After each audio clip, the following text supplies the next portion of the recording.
All right. We should be live now. Everything. Well, we were always live. That's fair. But as you guys can see, I got my guest IMD King. Gonna refer to him as Zach on the stream, but here I'll pull up the channel right now. If you guys don't know IMD King, then I don't know what you guys are doing, because one thing I want to point out is like your voice is like so awesome to listen to. It makes everything so much like so hype. I And appreciate that. yeah, like it, I mean, in terms of, I don't know if you know the story with me, like I have not, like I never knew about like One Piece YouTube, like Hmm. period, until like last year. And as I made my channel, I started to get meet people, and like Hmm. there was like certain notes I made about certain creators. I was like, you and Ragnar are up there with like the same level of Whoa, voice. I was just dang! like, I think he's in another stratosphere with that one. But I appreciate that. I'm always kind of surprised to hear that because I do get that a little bit from time to time. But I never think like I have like a deep voice or anything. But it's I just, guess it just fits, right? I guess yeah, it maybe it's the works. microphone. It works. So I mean, even in person, actually, what's funny is you're the first. I think you're the first content creator that I actually met in person before we sat Before we down. actually spoke, right? Yeah. Yeah, that's so interesting. So if you guys don't know, I met Zach at Comic Con earlier last month for, well, like we went to Comic Con, but it was also the film Red stuff. I see IMD Queen in the chat. Hi, how you doing? We were talking about you earlier a little bit. Also, I forget if I shouted out before, but yo, sneakers that you wear to Comic Con that she Yes. painted, those are dope. Those Elite. are dope. Do you have Elite. those to like show the chat real Yeah, quick? it's in the other room. Oh, okay. If she's watching the stream, she could bring it over, and then All right. I All can right. show my stream. So, Yeah. Um. So I just want to give everyone an example of the voice I'm talking about. Because if you guys didn't catch his stream, I think it was earlier this month. yeah, the last break week, I think. Yeah, last break week, Zach did a theory like review slash like reaction stream. I think it was like inspired because you heard me say stronger as a horse, and so you're like, you know what? Let me Yeah, watch some theories right now. Um, and so I'm gonna pull up this video, but I think that yeah. you have the shoes I right now. got the shoes. Yes, these Yo, are these are the ones she drew for my yo, birthday. We got the Zoro on one, look at that, guys. So Zoro on one of these right in here, and then the other one is Luffy. And there you go. and she made those, like she did the She did design, not the everything. shoes themselves, Yeah, but the not yeah. She design. customized it, which is like super Also, legit. It was me, you, and Hidden walking around at Comic Con, and then we yeah. noticed your shoes, and we're like, "Where do we get them?" And you're like, "Sorry, bro, they're Nah, one of a exclusive." kind, man. One of a kind. Yeah, we were super jealous. We were like, "Damn, we need one of those." You, IMD Queen needs a store for that kind of stuff. Um, but yeah, let me give you guys an example of Zach's voice and how hard it hits. I was blown away on this when you like pulled out the villain music or whatever, or like the epic You gotta music. have that. I got that on deck, man. So just to give you guys some context, this was again, like at the end of each theory, Zach would put up a poll, says like if it was kind of stinky, if it was like good, if it was a solid theory, or if it was an absolute banger. And And Chad so was not playing around. They were dropping some stinkers for some people. All right, I felt kind of bad because like I like everybody. You know what yeah, I'm yeah.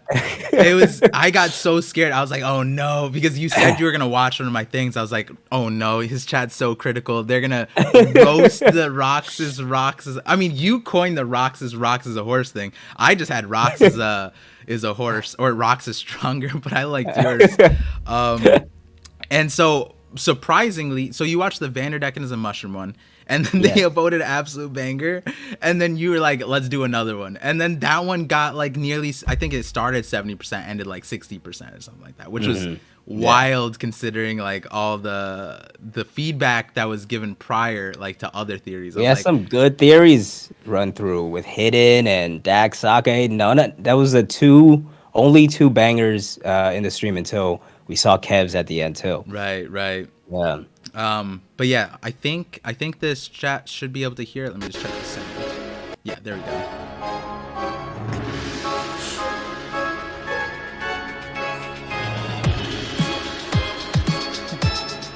64% absolute banger. This man has done it. Rocks is rocks. It's a horse. He said, let me connect you to my vision, the ParVision. And my God, did it hit. I love that. That was like when you did that, you pull out the Stream Deck sound, and I was like, man, this is crazy. Like, do you like play any like esports stuff, or like not esports, but like League or like any like competitive games like that? Not really, honestly, but it's 'Cause just like something I like to incorporate into the stream. Like even in this last reaction, I busted the song out for the flashback when we found out about all the crazy stuff that I'm sure oh we're gonna talk about. I just like yeah, to work in music like that. It just makes it a little more fun, you know? yeah, definitely a lot of fun. And so just before we hop into like the real conversations around like the chapter or One Piece, that kind of thing, just want to shout out the chat. Thank you guys for tuning in, coming onto the stream. Just for some things, so mods, let people know like if the super chats come in, if it's like not connected to the conversation we're having at the moment, we read all the super chats at the end. If time permits it, me and Zach will both read through as many as we can at the end of the stream. And at the end of the stream, we'll also have like we'll be reading the chat, like every single chat, or not every single chat, but like, trying to have a conversation with the chat.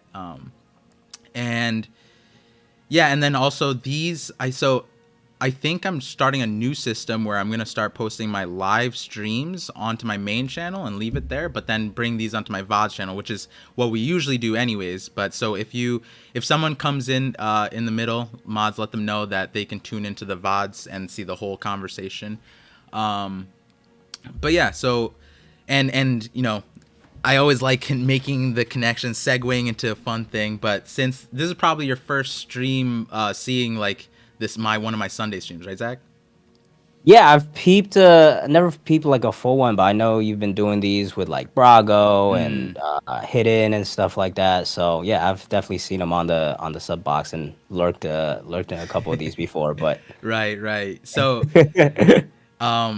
thematically, right, we were talking about your voice and how it's like this grand voice that kind of just like incepts your brain, and like you just get onto that wavelength, and that's like the inspiration for the name of the streams, the voice of all things, also obviously from One Piece. And it's kind of just within, we typically talk about theories and that kind of stuff, or in like not just theories, but sometimes I like choosing a topic that's not connected to the recent chapter and giving like a breath of fresh air, especially when like after Thursday, once the chapter drops, it's just conversation after conversation about the latest chapter, where it's like, let's talk about something that, people aren't talking about. And so that's like another reason. But then recently, like you said, with like Brago or Roger's Base or whoever, Hidden, that One Piece talk, just hearing the voices of all of the community is another part, because like, I feel like the best way to make a theory or understand the story is not sticking to your own perspective. It's like, absolutely, hearing a bunch of other people's perspectives, because like, I might have an idea, but someone might bring up another idea that's equally valid, and I just don't have that perspective. So if you truly like want to understand the story, I feel like connecting to all the people who are the most passionate about the story is probably the best way, and that's what we're doing. Yeah, man, that's the way to do it. I think, especially when it comes to theories, it's very easy to just find something and be like, "Oh my God, this is the way," right? Like, Right. yeah. And so here's a question I ask a lot of people. So like on your channel, like I've been seeing your reactions more so than like all the videos, because like I'm usually not on my social media, but then when the chapter drops afterwards, I see all the reactions. But do you dabble in theories every once in a while, or you kind of Theories, just like... yeah. For me, like I think the way I like personally, I'm not really like a theory maker. That's definitely not what I identify with. Like it would really come down to like if there's a topic that I really deep dive into, and I find some little things, and then I'll kind of make a video around that.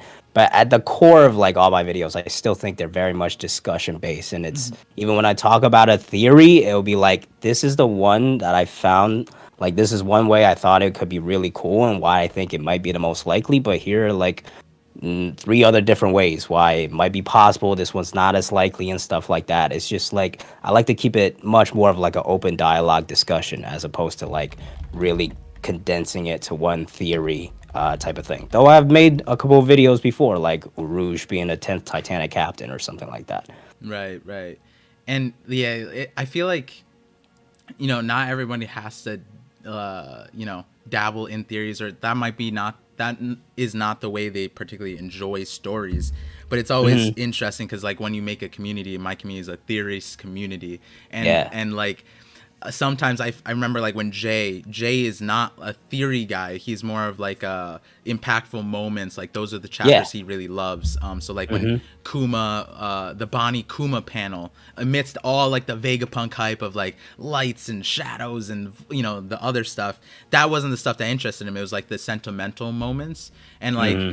and I was just thinking, like, I remember back during that time, people were like, what, how do you, why don't you like these chapters? And I was like, wait, he doesn't have to like these chapters, like it's perfectly Yeah. fine. um and I feel like with you, um it like it's interesting because I met you first in person, so I feel Hmm. like I get a little bit of a different grasp than what might be on the channel. But from Hmm. my standpoint, it's so crazy to see like how you approach like a situation. It's like you always step back and look like at the macro picture.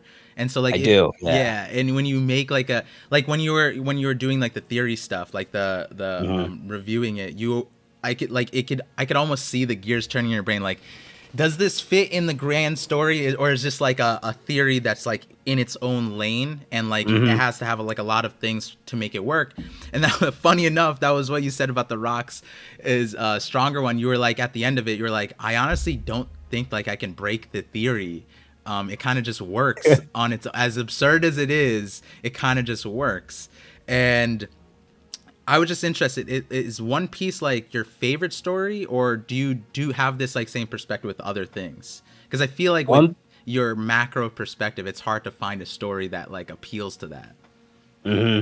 One Piece is such a unique story because it's just so big, right? And it's Mm-hmm. just like it's kind of just in its own category because there's nothing else that could compare to it. Like it has, obviously, it's gonna have lows. It's gonna have moments that you don't enjoy because it's such a big story. But at the same time, like you also have to appreciate what it's been able to do with such a large story. And like pre-time skip, like I pretty much enjoyed the entirety of it, and it has like Marine Ford Warrior 7 Innies Lobby. Those are still one of my some of my favorite stories in general out of anything. So One Piece is always going to be in that top elite tier for me.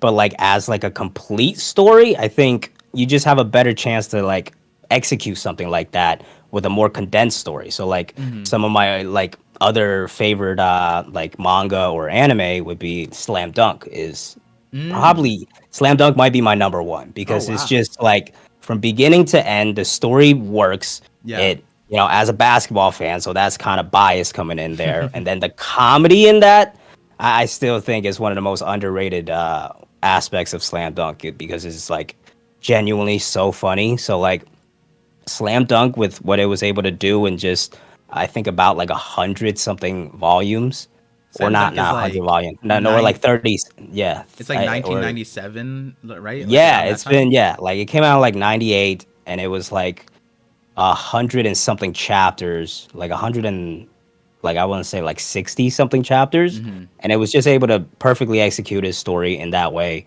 and like it just works like that, right? And you can't say that about One Piece because like sometimes there's just gonna be low, sometimes the pacing's gonna be slow, sometimes Right. circumstances change. It's been 25 years, like Right. there's gonna Right. be some inconsistencies, but still, given what it's been able to achieve in its own way, it has to be in that top tier for me. Right. Right. I think Raph says Slam Dunk is about 31 volumes. Yeah, yeah, that's the number I was looking for. Right. And the crazy thing is, like, it's 31 volumes. I think to this day, still top 10 most sold manga of all time. Oh wow, really? like over Bleach. I think I'm pretty sure it's outsold Bleach. What? Wow, I did not know that. I've Yeah, watched some of it because a few of my friends said Slam Dunk is like goated, and so I gave yeah, it a try, the anime, a while ago, and it wasn't because it was bad that I stopped. It was because like I just sometimes when you're like watching something and then you like drop it for like a week or something, and then yeah. You you just gotta be in the zone, right? Yeah, yeah, yeah. So then I never ended up picking it back up, and then we get anime seasons like this season where it's like you're just like you can't watch anything because there's Bleach, My Hero, Mob Psycho, Blue Lock, like Spy yeah. There's so Family. much going on. Yeah. Yeah, are you watching the fall this fall season?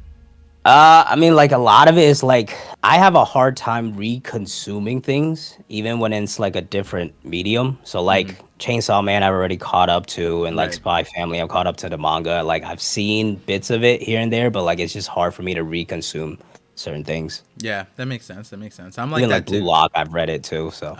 So you're a manga first person, like you just Well, like devour manga. usually what happens is like I'll start on the anime and then I'll be like, if it gets so good, I'm like a rabbit hole guy. Like once I get onto Mm, something, I like just deep dive. Like yeah. just keep going. Like slime, I started on anime, went to the manga, went into the light novels. I'm on like the machine translations of like of like the latest volume. Like I deep dive like that. That's me too. That's honestly why when I was younger in high school I stayed away from manga because there was so much that I could do that to. So I was like, all right, Yeah. I can't devote this much time to this. So I got to stick with the anime because it's like a soft limiter. Mhm. Like you can Yeah. only watch so much and that ended up becoming like a double-edged sword because then the industry kind of went like everything gets adapted and then they started abusing like the 3 episode rule and their budgets and so like what I mean by that is like the first 3 episodes could be bangers and then they would just Hmm. drop the budget in the last like 7 episodes and then you just Yeah. but by then you're like sunk into you like the sunk cost is there so you just want to finish it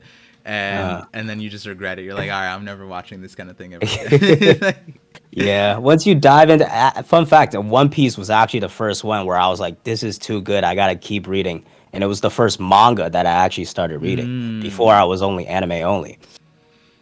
I'm trying That to kind of think. just opened up the world for me. Yeah, Slime's one of the ones that usually I just leave it to the anime like JJK Hmm.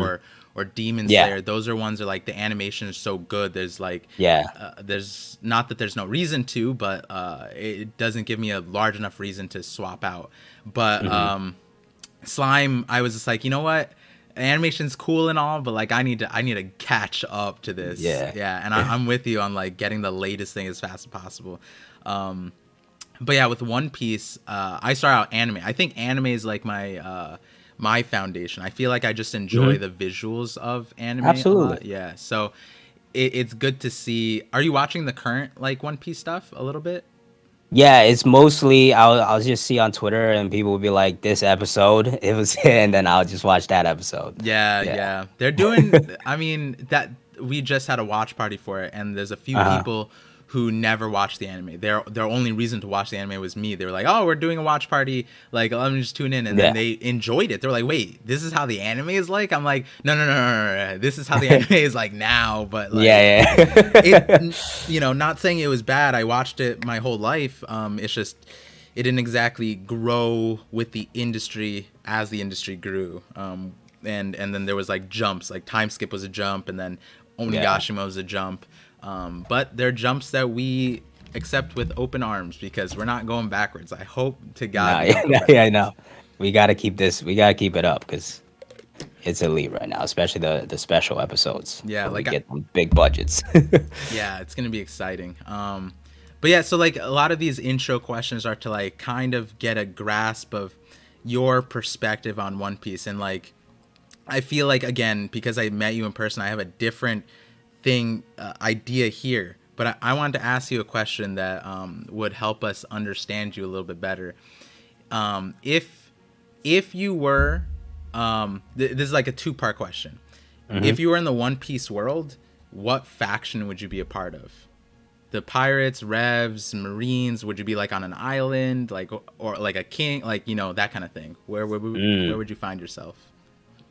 Like, here's the thing. Like, if you want me to pick a specific faction, I think it has to be pirates. Okay. It's just like freedom to do whatever you want, and just like out with your friends, and that's the type of like I don't feel like this type of justice either way of becoming a marine to try to become a hero or like part of revolutionaries to take down a big bad. I just kind of just want to go on my own venture. But like realistically, if I don't have to pick a faction, I'm going to retire in like Water 7 or something. Like, like I'm playing it safe. Like I think I nailed who you'd be. Okay. Oh, this is crazy. This is great. I don't know which way to ask this next part. If you were to choose a character in One Piece, who would you say you would be like? Not necessarily like you could relate to like Sanji or their backstories, but like in terms of current stuff, like which character do you think you'd be? Because I think based on what you just said, I nailed it. he like right now.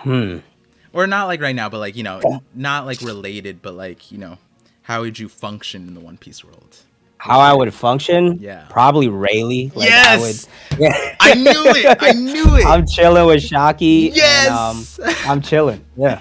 That's it. Okay, okay. Let me tell you my logic, and this is purely just off of meeting you at Comic-Con. I was just like, my perspective was that whole macro picture thing I was saying. Like, you care about that macro picture. Rayleigh Yeah. is the type of person that, yeah, he's not in there, but he cares enough to be on top of things. He's powerful enough to be on top of things, and then. But like without like a reason or purpose, what would he be doing? He'd just be chilling on Sabaody. Exactly. But then, yeah, That's a life right there. and if you need to, if you want to, you would step out. You would step out, Yeah. and you would take care of things. You wouldn't be like so laid back that it wouldn't matter. But like, Yeah. and then you also care about like the new people coming up. You keeping tabs on like the OGs, like all that stuff. And that Rayleigh came to mind, and then I'm the Queen being Shaki too. I was like, this just fits. This fits perfectly. Man, that's crazy. Man. Rayleigh's living a life. Like, what more can you want? Yo, that's wild. Damn. Okay, so Rayleigh. Okay, thinking about Rayleigh. Do you think Rayleigh's gonna come back in the story in like a big way? I don't think so, especially based off of the last interaction that we saw, where like even he kind of admitted, it's like, listen, man, I'm glad I got that clout, because like I don't know if I could have done anything really. You know what I'm saying? Like even at this point, he's like, listen, man, I taught Luffy, I gave him the push forward. Yeah. I'm I've stepped in a couple of times at this point, like probably even more than I wanted to. Like, I think what's going to happen with Rayleigh is, like, he's going to be just reacting to the final news when Luffy actually does it all and be like, you finally did it, as opposed to, like, actually pulling up to, like Marie-Joie with Shaki and actually doing something. Though, I would love to see Shaki actually in action. Like, maybe we'll get that in, like, a Rock Spires flashback or something like that, but, yeah. Yeah, I had an idea. I mean, this is a completely, like, fan fiction kind of idea. I was thinking that Rayleigh, even though Rayleigh's my favorite character, I think, or at least like one of the favorite characters. When Rayleigh was introduced, like because I watched the anime, the moment I saw him in like the human auction house, I was like, oh, this guy is built different. He's one of them old dudes, yo. Like he just knew. Yeah, and then when he came out of the back, I was like, it's over. This guy is carrying us to the end. Like, oh my god, it was so cool. Still one of my I was considering cosplaying him for Anime NYC. Oh, that's like, yeah, that would be epic. Which we'll see what happens. But the idea was that Rayleigh might end up like dying in the last saga or something like that, and then and I mean this is jokes. It was jokes, but I was like, yo, the reason why that'd be cool is because then you'd see Shaki unleashed. She would go nuts. Oh, okay. Like imagine she has conquerors, like because she's an empress, right? She might have conquerors. She probably has conquerors, right? Yeah, I would imagine like Boa does. Like I would imagine Shaki, like the person, like she's with Rayleigh. She's got the rep. Like I think she does. Yeah, and then like so Rayleigh, I don't know, runs it back with the admirals. He dies. Shaki comes out 1v3s them. The conquerors leaking, bro. I don't know. I like again, that's like a fan fiction thing, but like that would be kind of cool to see. Like it would be cool. It would be cool. Not the Rayleigh dying part, but the Shaki unleashed part. Yeah. Yeah, because like initially when you said that, I was like, what would be like the emotional impact for it? But then Yeah. Shocky, yeah, no, that would be a cool scene to see. Yeah. If Oda, I mean, this is a slight thing on Oda, but I want to ask you some. Uh, I don't think they're controversial to you, but they're Hmm. controversial, for the community. And I feel like you Yeah, said, you're a very like moderate, neutral kind of person. for the most part, yeah. Yeah, for the most part. I actually don't know too many of your agendas, so I'm curious to find out if we figured that out throughout the conversation. Because in previous conversations, I've been able to like just ask a few questions, like, so Hmm. this is what your agenda is, and they're like, I feel like some people like Jay, like he wears on his sleeve, but then a few Yeah. people like Brago, I think I made Brago blush on the stream a little bit. So uh, here's a interesting first one. Do you?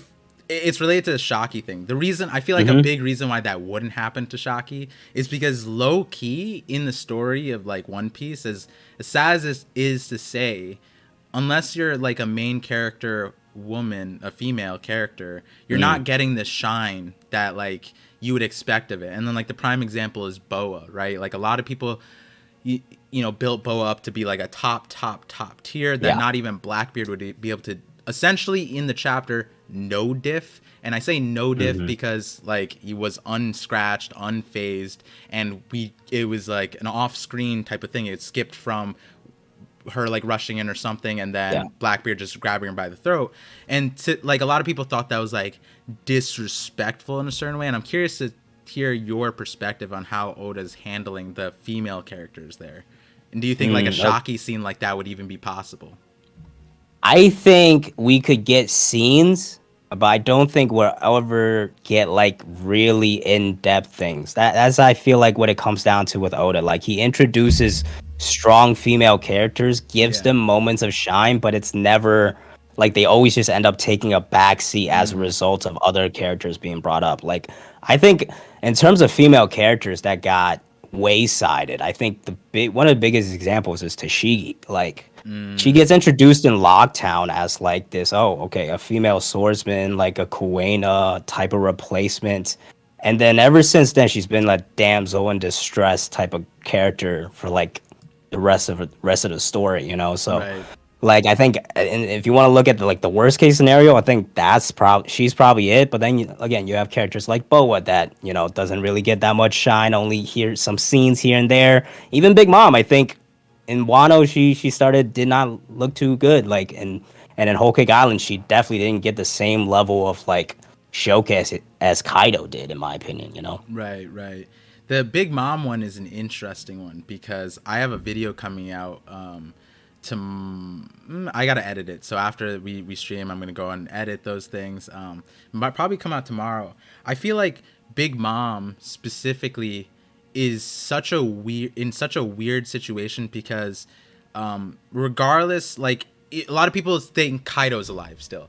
I think more than Mm. Kaido. I think Kaido could actually just be dead. It Yes, doesn't make any sense. I think he could, but Big Mom, it doesn't make sense to me because her last words. that would be the worst. Yeah, Yeah, for her character is way worse in my opinion. yeah, Yeah. and then on top of that, we were built up with like end of Whole Cake, like Luffy saying the thing to Big Mom. Hmm. So that was a thing that a lot of the community clung to and said, like, there's going to be more of a story, and then her ties to Elbaf, which resurfaces because this Yep. chapter, because a lot of people just thought we were not going to Elbaf, and now it got revived. I guess is what the current sentiment is. That's yeah, no, that's one of my agendas, I would say. There are a few things that people say like LBAF's not gonna happen. I'm just like, you guys, like you That's usually I'm very reasonable. I'm like, you guys are reading Two Piece, man. What story are you reading?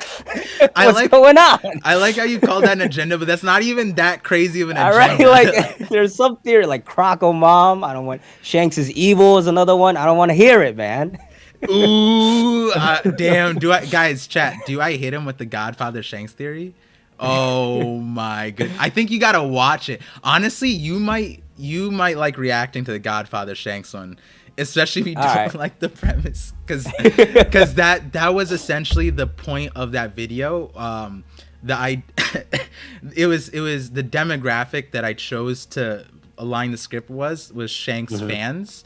And so I saw a few, like, Shanks is my favorite character.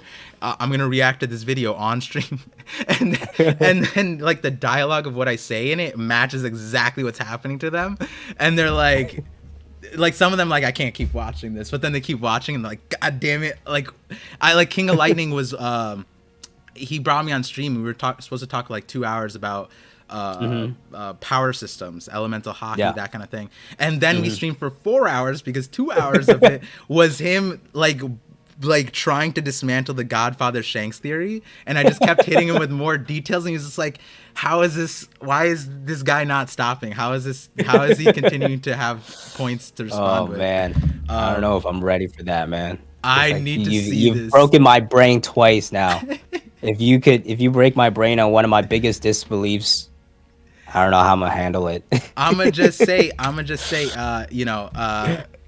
Kozuki Tonio says, I love that Shanks theory. Raul said Godfather Shanks. That's a favorite, and it's really, really funny because we watched film Red together. We didn't sit next to each other, but Jay was sitting next to me, and in the middle of it, he was just like, Godfather Shanks? I was like, hey.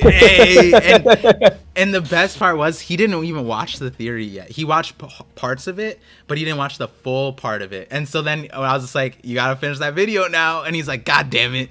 So even, there's like elements in film Red that kind of lined up with it. So it is. And the recent SBS relating to the Kid Pirates, like the background. I got the premise of what I talked about is still plausible, but the overall sentiment is what was said in the SBS. And I was just like, whoa, that's kind of crazy that like 3 months later, Otis just like randomly dropped it in the SBS for no reason. Because in that video, I was saying it would make sense for us to get, it was like this theory I made like in January, December, but I didn't make the video until chapter 1053 because once we saw Shanks like the first time in the thing, I was like, all right, hold on, I didn't think we would get Shanks like this. Let me make this theory ASAP. Get this out. And then I forget what I was saying, but when I made that theory, I forget what I was saying with the Shanks stuff, but anyways, in terms of things that are like controversial within the story right now, the Elbaf one, I want to circle back to that one because that is like an agenda, which is really, really funny that you called it an agenda because it's like, I don't think it shouldn't be. It really shouldn't be. But it's just an unbelievably big group of people that thought Elbaf really wasn't gonna happen. Yeah. With that, I've gotten people in my chats too, and I was just like, wait, guys, hold on. Wano sure was important, but Elbaf was like foreshadowed before Wano. Exactly. So like literally right as soon as we got into the Grand Line, we found out about it, and it keeps getting brought back up too. Even before Egghead. So with that, like in the recent chapter, I think let's start on this part. I was surprised by this. Like Brago came in and he made me realize this, but basically I should just always expect for there to always be a group of people that are mad for no matter what. And Saul coming back into the story, how did that rub? Like, was that another Pell moment for you, or was that like a good return for Saul? For me, it was not a Pell moment, and I'm one of the biggest critics of the fake deaths. Like in Wano, to this day, Kiku and Kinemon should be dead. And like I think fake deaths is a big problem in One Piece. But for me, Saul, he at least comes back and he's serving a purpose, right? I think one of the biggest critiques with a lot of the characters that come back, Pell, he's come back and he's just stood by as a bodyguard and he's done nothing. Pagaya survived and for a gag and then didn't do anything. Pound came back. Yeah, go ahead. No, just to add to doing nothing. I mean, look what happened to Vivi. Like, so much for the bodyguard, bro. Exactly. Like, literally useless. Like in the newspaper. Oh, by the way, Pell also died again. Like. Exactly. So like like Kinemon coming back, Kiku coming back, and like we didn't get a Tsuru moment. Kiku didn't react to Izo. So like those type of deaths I have issues with. Jaguar D saw like coming back. Not only is he now going to be relevant in Elbath, but the moment we got of Robin in this chapter, which my chat let me know, I believe they said you cried while reacting to the chapter, right? Oh yeah. It Yeah. was the Robin's face specifically Hmm. that hit me, bro. Like Yeah, no, I felt emotional too for that moment. I And like that, like instantly we got something out of it, right? Like yeah. it was impactful and it was meaningful. So it doesn't fit in under the same category for me. I can understand people will be like, oh, fake deaths, blah blah blah, but like I think this one makes sense and it serves for a greater purpose in the story. If I had any issue with the flashback, I would just, and it's not really an issue, but I would say like it does the world government and the Marines continue to just look more stupid to me, where they just Yeah. let the books there. We had this whole flashback of Kaido was like, we can't let the citizens go. We gotta kill everybody. This whole lake of books they just left. Dr. Vegapunk just okay. Let's Buster call O'Hara and let everybody travel there for fun. Like, Yeah. I and that was like a thing that so I had a theory prior. I never posted this one, but one you met Mosh. It was me and Mosh who yeah. talked about this, about like the ideas of O'Hara surviving.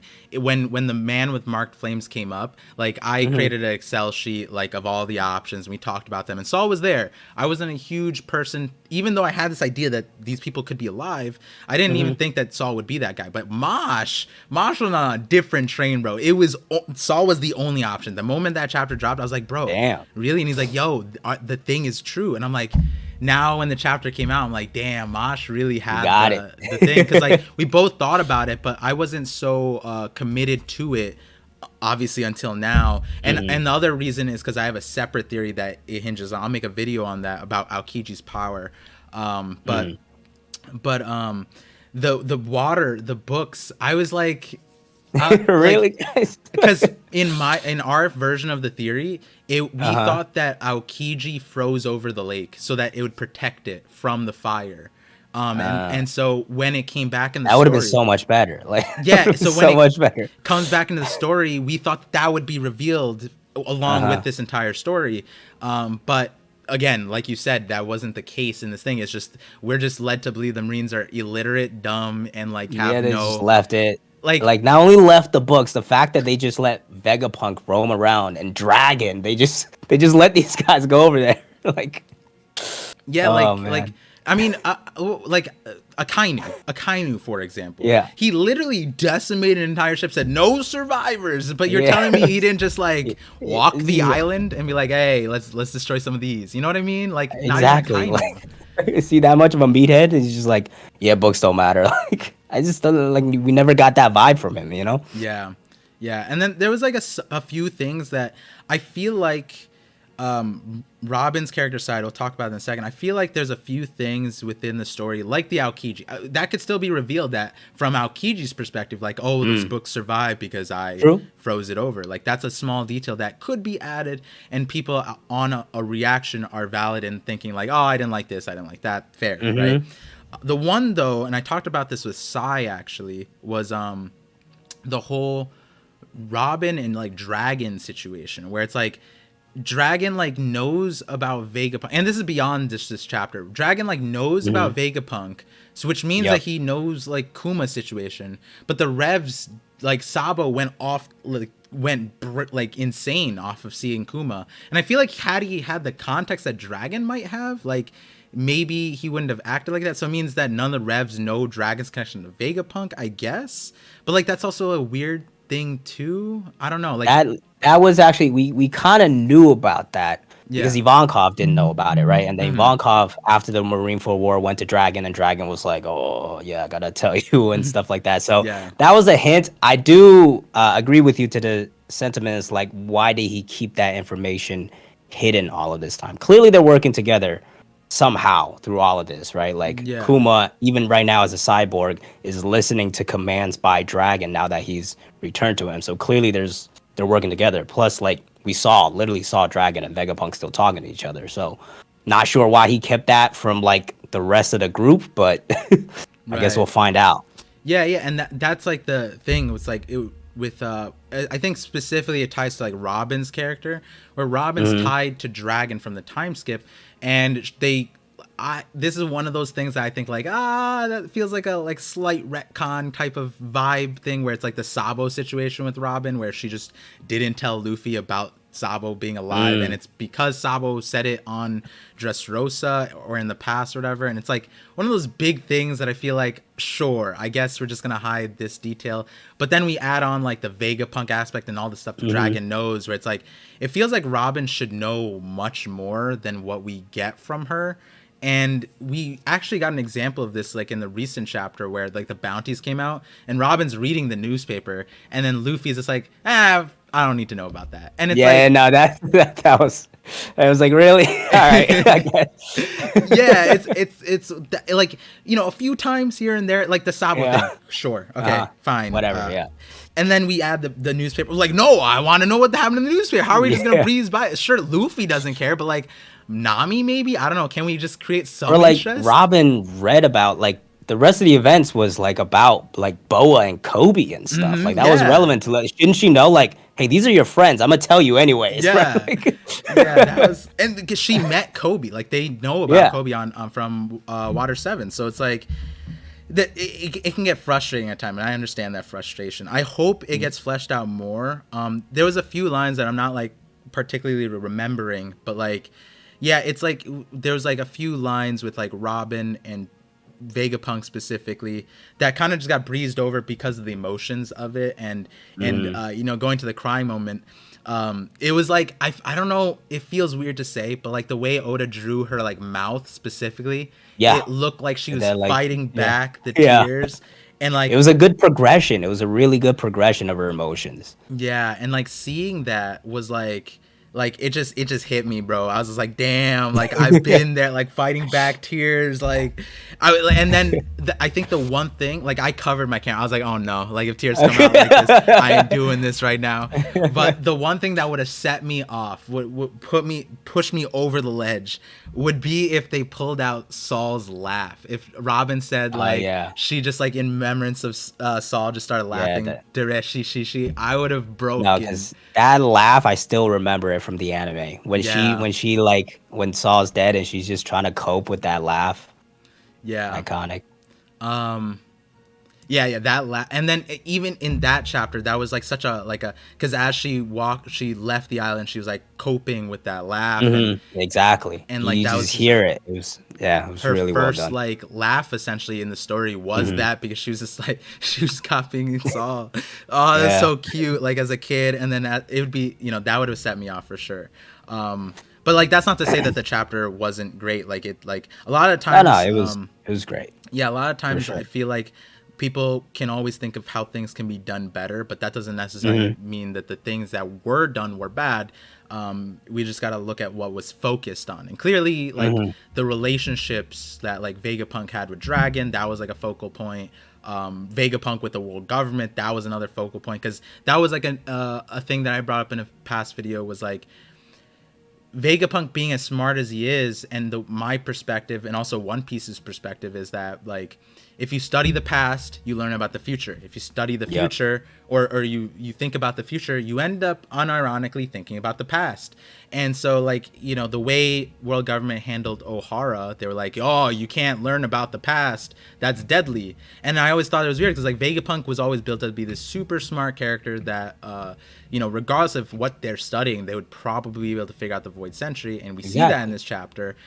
And I always wondered like how come the world government isn't killing him like on site? Like why isn't he get the Ohara treatment? And we don't get the full answer yet, but we do see that Vegapunk is playing like a very like 6D chess kind of game right now. Exactly. It feels like the reign on Vegapunk is definitely way too loose, especially like now that we know the time, kind of like the timeline of everything, right? Especially like he was with the world government already, and Punk has it already, and now he's still like roaming the seas, going to Ohara, meeting with like Dragon, who's about to start the Revolutionary Army. If we add in the Kuma stuff, Bonnie is currently estimated to be 24, so like that means he was working with Kuma too back then when he was already with the world government. So like on Egghead, maybe in its like own separate thing.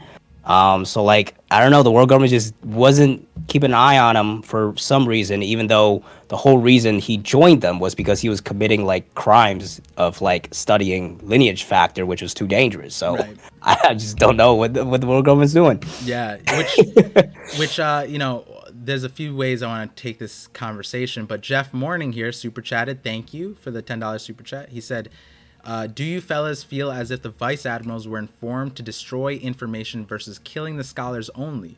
Too much info is a problem, connecting to Vegapunk and all that stuff, based on the world government's past actions. Thoughts? So like the orders being specific for the vice admirals, and I think I want to back this question up to the larger conversation of the incompetence of the Marines. Like, like I feel like Jeff's question here is like splitting hairs on like the Exactly. I was gonna say you're just trying to find a way out for them. yeah, which is like it's fair because I'm gonna say it's fair because of what we saw with Lucia, right? Because we saw the Gorosei like cut the communications off once it got too large. We saw that with Professor Clover.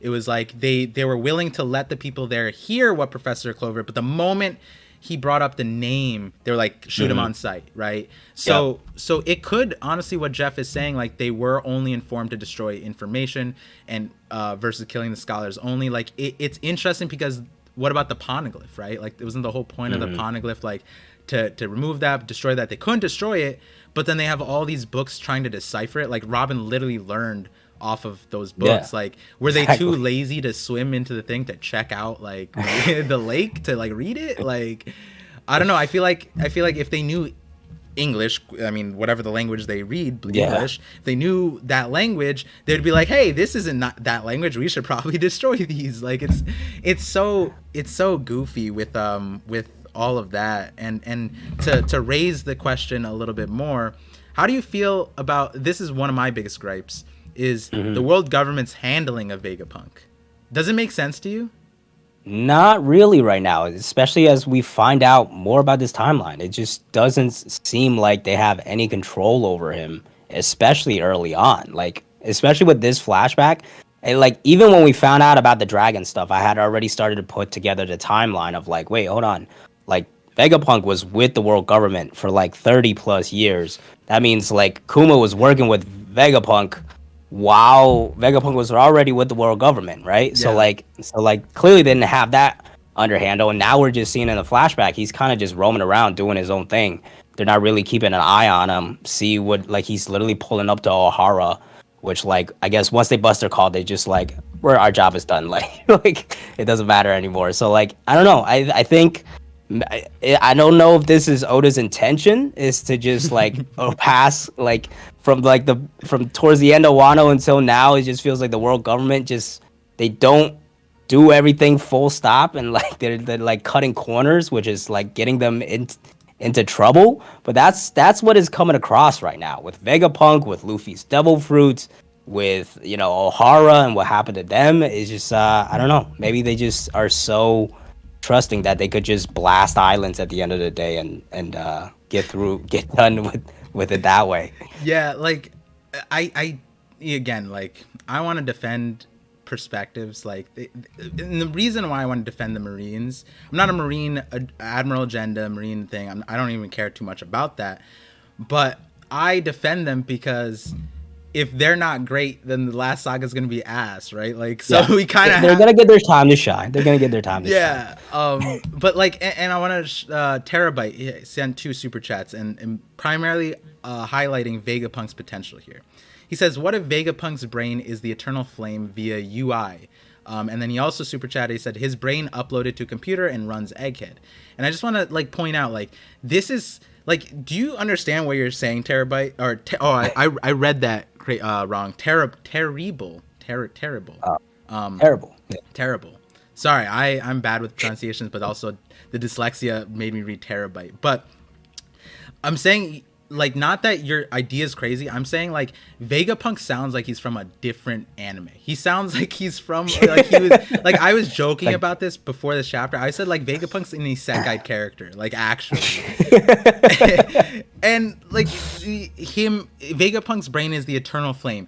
That, it could be something like that, right? Like I feel like willpower and souls could be flame. Maybe he accessed that. And the reason why I say like that's so crazy is like then we turn our heads to the Marines. We turn our heads to the Marines and they're just like these it's like a, you know, like if you make an analogy, it's like an owner of like a chihuahua, and like Vegapunk is like the world government thinks Vegapunk is the chihuahua when in reality Vegapunk is the owner and the Marines are the chihuahuas. You know what I mean? Because like Yeah. he has the seraphims, he replaced their warlords with his tech, and we've seen Exactly. multiple times now. It's just, You're hey, not gonna stop it. outsmart this man. Like I don't understand. It's like the Marines, they need to show up. I feel like they keep getting like fodderized, both from like a power standpoint, but then also like from a Competence is strategic. more so, yeah, more so competence standpoint, especially recently. Like to a degree, we've always had like a little bit of it. Like level 6 impel down has always been kind of questionable. Like why not just off them instead of like having this like fun torturous game and impel down and stuff. So like it's Oh, always been like some suspicious like why aren't you guys, like if you're this ruthless, why are you not killing these criminals and stuff? But now recently it just keeps adding more and more and more and more.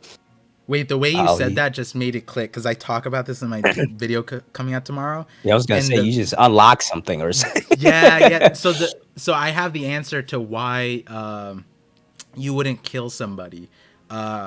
It essentially it's like it goes back to what Whitebeard kind of said. He said like even if you kill somebody, their will continue on. The way you have to kill the will is not by killing the Mm, person; it's by killing the will by, within that person. by breaking them down. Okay, that makes sense. Yeah, yeah. And so Plus their devil fruits would probably spawn some of them, and yep. and so with, oh man, okay, I have to add like a minute to that, or minute or two to this video now. Ooh, this is great. That might actually be like towards the end. Ooh, I like it. Um, before we hop back in the conversation, I just want to shout out Flying Panda for hopping into the stream. Yes, Welcome, sir. welcome. He said, "Great stream, bros. Love to see you." And hopefully we can get a conversation going. I'm trying to get a bunch of creators onto the channel. Because I like going back, just a sentimental thing. Another question to you, another reason why I cried. So this is, I'm not okay. This is gonna paint me out to be like this person who cries all the time. I really don't. Like fiction sometimes does, like Sanji's backstory, but like that relates to me and that kind of stuff. But the reason why I've been more sentimental in the last few chapters is because it really feels like the story's ending, and Yeah. Yeah. It's crazy that we actually got what we got in this last chapter, right? Isn't that crazy? it just like I don't know about you, but like some of these chapters have been feeling like fan fiction in a good way, like the Jinbei Right, yeah. Seraphim, like we're getting things that we want, and then it's almost like we're getting too much of what we want. People it's like, you know, people have So been yo, asking, slow down.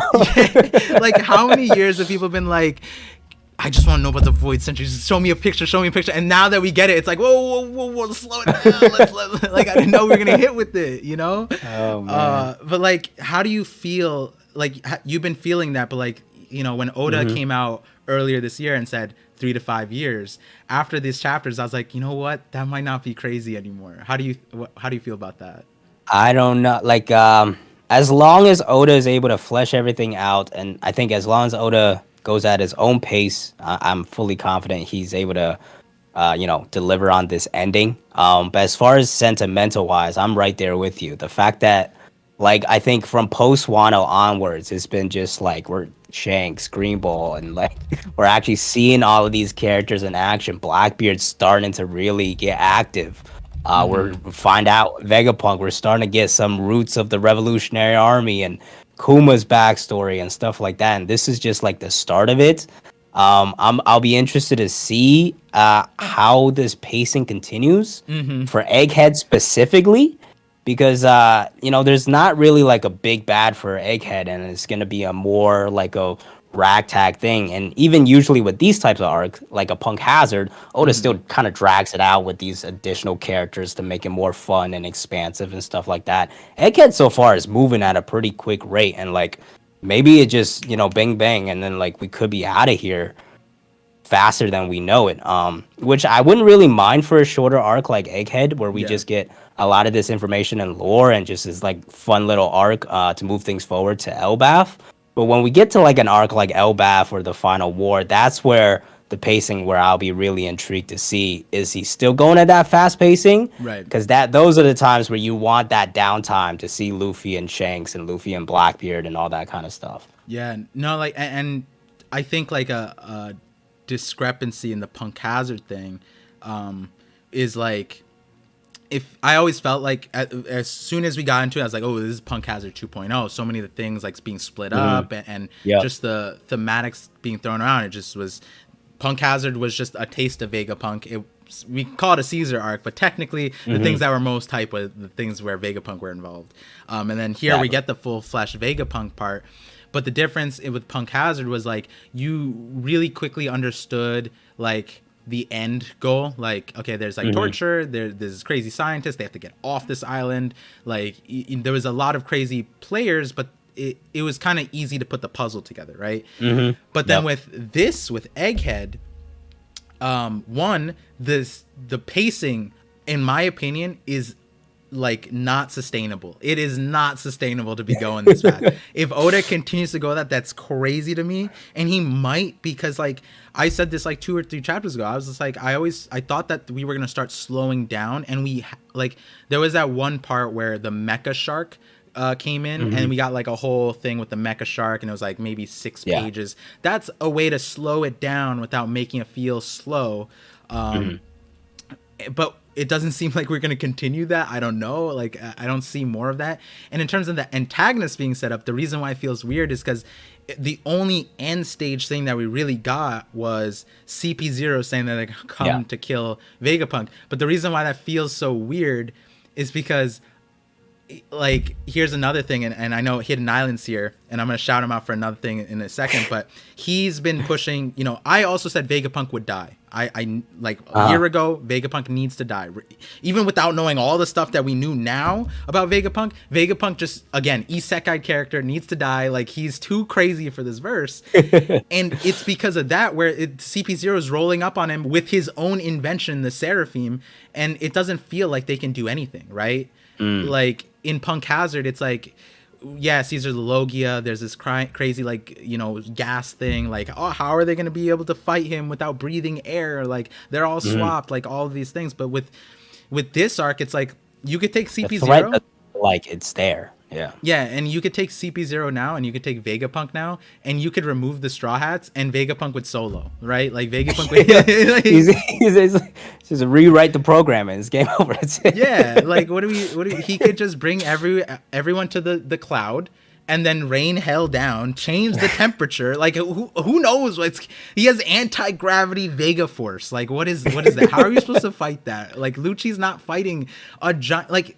Sai was, when we first got into Egghead, he said something that really like changed my mind. I'm not much of a power scaler, but he said that Vegapunk immediately from when we saw like the sea beasts, Vegapunk is like already like Yonko level, like alone. Like if you think about the Toby Roppo, they could not fight Vega Force 1 because like Frankie with General Frankie beats Sasaki, so like Sasaki.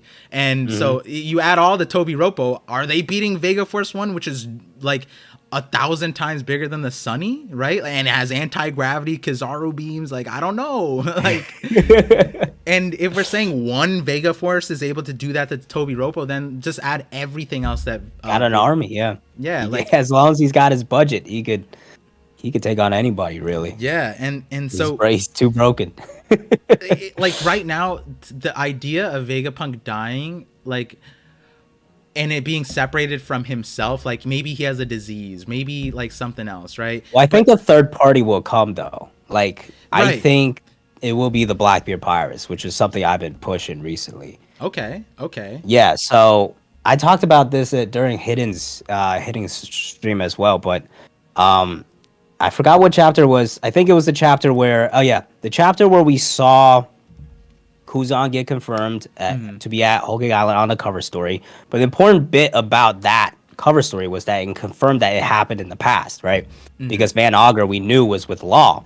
which means current time Kuzan is somewhere else already. And the important dialogue to focus back onto is when Blackbeard shows up to Law. He says, I didn't know which one of you guys would show up here. Which means that he probably split up his crew, in my opinion, because he's only sent one group over there. I'm guessing he sent another two groups in two other directions. So I'm thinking like a group of the Blackbeard pirates is gonna arrive at Egghead, searching for the same mission of like trying to get the stuff out of the Straw Hats. And I think especially as we progress more and more into this arc, Kuzan makes sense. Like he's now related to the stuff we're finding out about Jaguar D. Saul. We know that Sword's probably gonna get involved in this arc as well. We have Right. Rob Lucci and Robin, and like this is all Indy's lobby related. So Kuzan showing up here could kind of tie into that as well. And yeah, like him showing up like that, he could be the third party that really interrupts things, and that could be the danger. And who knows, maybe some Marines. I know some people have talked about Kizaru's potentially showing up too, but Could make sense. that could be another Yeah. third party as well. But my bets on Kuzan right now are arriving and really shaking things up, probably with other Blackbeard pirates as well. And I feel like this sentiment of the third party, it kind of, it feels natural, and it feels natural because I think a lot of people had the same sentiment on Wano, right? Where it's like prior to the raid, people were like, how could Luffy possibly beat Kaido, right? Even until he died, it's like, or It's the died. Grand Fleet, the Revolution, Right. Everybody, yeah. And the reason why that's crazy is then that we're kind of putting Vegapunk on the same pedestal as Kaido in terms of like you can't resolve a Kaido situation with just these factors here, and regardless of what happened, I would say that getting Nika is the equivalent of a third party in the sense of like because Nika showed up, you didn't need the third party to come in. It's not saying that Nika is a third party. I just like that substitute. But like that's the equivalent, yeah. And then with Vegapunk, right? It's like with the current pieces we have, it's like there's no like actual conflict because the CP0 ain't doing anything, and there's no actual like tension because it's like we're just learning lore, and especially now that we know Vegapunk's connection to Dragon, his recognition of Luffy, it's like how do we spin that to like an evil thing? And where I want to pivot with that, and I see some chats and we'll super chats, and we'll circle back to that in a second. I see them. Is there is a possible thing with the whole Kuma stuff, but mainly Frankie, and that was another controversial point within this chapter specifically, that line. And actually I want to check the officials for this one if they change that line. I think you know what I'm talking about, where Vegapunk and like was saying like, oh, everyone's like, if you know the history you get killed instantly, and then Frankie says, talk about a tale packed with romance and mystery in like an exciting way. But then Nami, Usopp, and Sanji are all like disturbed, like perturbed by this information. Like, what? You could get assassinated, you could get killed, they're actually killing people, all this stuff like that. And then Frankie comes out with that line. And I don't think the Viz necessarily, it makes it less in your face than what the TCB scans had. But the Viz translation still keeps that weird, awkward feeling where after Vegapunk says all that, is that truly your reaction? I'm curious to know what your take on that Frankie stuff is. So Frankie actually, I felt like Frankie's was actually pretty fitting because that's just Frankie low key, like he likes this type of exciting stuff. Nami and Usopp obviously are gonna be freaked out. The one that was actually really weird for me was Sanji because I didn't expect him to be like kind of shook by like this type of action, like him like being just as surprised as like Usopp and Nami. I think it's really his reaction that stands out more, and maybe that's why like him reacting in this way makes Frankie stands out, because Frankie now is the only guy that's like not really afraid of this situation. So I feel like it was more so a little out of character in a way for Sanji, because I would have probably expected Sanji to be like, oh, okay, like this is gonna be a problematic, but like not to the point of like, hang on, wait a minute, Vegapunk and stuff like that, Yeah, it's almost like that's one of those lines from Sanji. Now that you pointed out, it's like it feels like, does he know about the world government more than we do? I think back to the Sabo situation where I think that Sabo was at Lelucia because he overheard a conversation, the conversation about so if you go to like chapter 907, 908, wherever it was, where the elders ask what light to be erased, Mhm. I think Lelucia was the answer, and Sabo was overhearing that conversation. So hearing Lelucia, because the way the Gorosei kind of talked about Sabo, it didn't feel like they knew that he knew that it didn't feel like the Gorosei knew that Sabo saw Im. Because if Uh-huh. the Gorosei knew that, then why would they wait? Why wouldn't they send like people to actually actively track him instead of like trying to wait for a phone tap? You know what I mean? And Yeah. even in that conversation, it didn't feel like they actually knew. So it felt like Sabo just overheard that. And he went to Lelucia not knowing what erasing a light meant. It meant like, fighting the world government. Well, he already fought the world government. He fought them, so why would he be afraid to fight them a second time? But he didn't know that they had a giant laser beam that would like destroy an island. Literally destroy it. Yeah. And like with this, like maybe that's like Sanji's take too. Maybe he has like extra information that like related to Judge or something about the world government and what they're capable of. Because I don't know, like yeah, they fought the world government, but not like to an extent that Vegapunk is talking about right here ever in the past, right? Like yeah, they're pirates. They're facing the world government, but not like knowing the Void Century gets us deleted kind of information. That is a little bit different. But For sure. going back to the Frankie thing, I think a lot of people were kind of confused on that. Brago came on stream in the chat and was bringing that up. And I was thinking about this for the reason we were just talking about with that tension, because Vegapunk,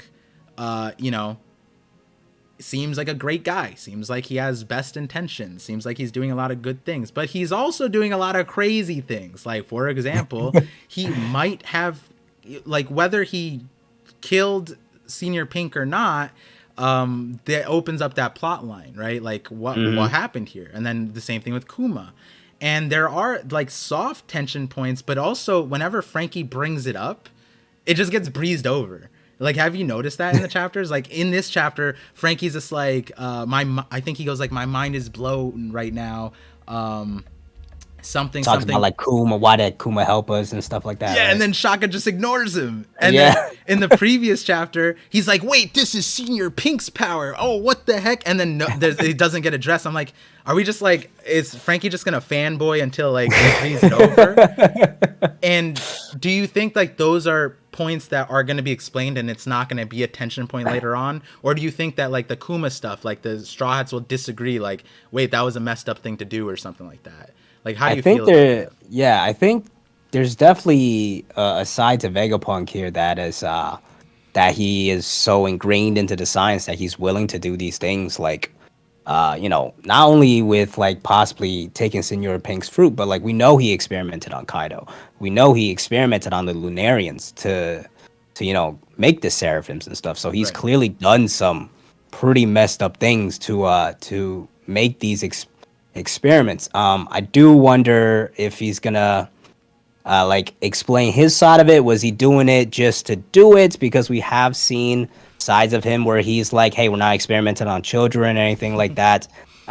So like does it come down to certain experiments where he's like, I just got to figure this out, and I just got to do it. And I think that will definitely get pushback from Luffy. Yeah. And and Vegapunk right now does seem in like, I think ultimately he's definitely clearly good, like, because like even his evil persona is still just focused on science, give me the money, and Right. it's not like I want to take over the world or something like that.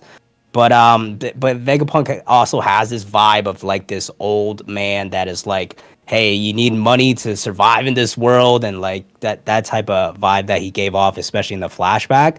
So I think it's more so gonna be a small point of tension that Vegapunk and Luffy is gonna definitely disagree with, especially depending on what he did with Kuma when we find that story out, and I'm sure Bonnie's gonna have a point of contention there as well. But I don't think it's gonna be that critical because ultimately I think he's for the greater good in the end of just advancing technology and Right. passing on the will and of Ohara and restoring the better world of the past, really. Yeah, yeah. And like in terms of the elements here, it's kind of weird to feel like what like there's so many options to create the conflict here, but like you said, Egghead could just be a quick arc with not Yeah, really like it's moving right now. yeah, like without any full like resolution of a giant problem. But at the same time, like there, I think a lot of people also feel like Randy Troy is in the chat. Shout out to Randy Troy. He's just like, he said, Kuzan showing up isn't a shakeup for me. Kizaru, on the other hand, definitely a shakeup. But he also added Kizaru, Sentamaru, and Smoker coming soon.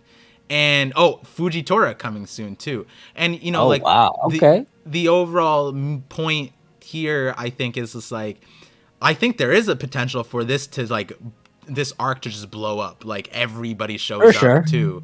And which one are you leaning towards more? Do you think it's going to be a major like a year-long arc with a giant like anticipated fight, or do you think it's going to be a shorter one?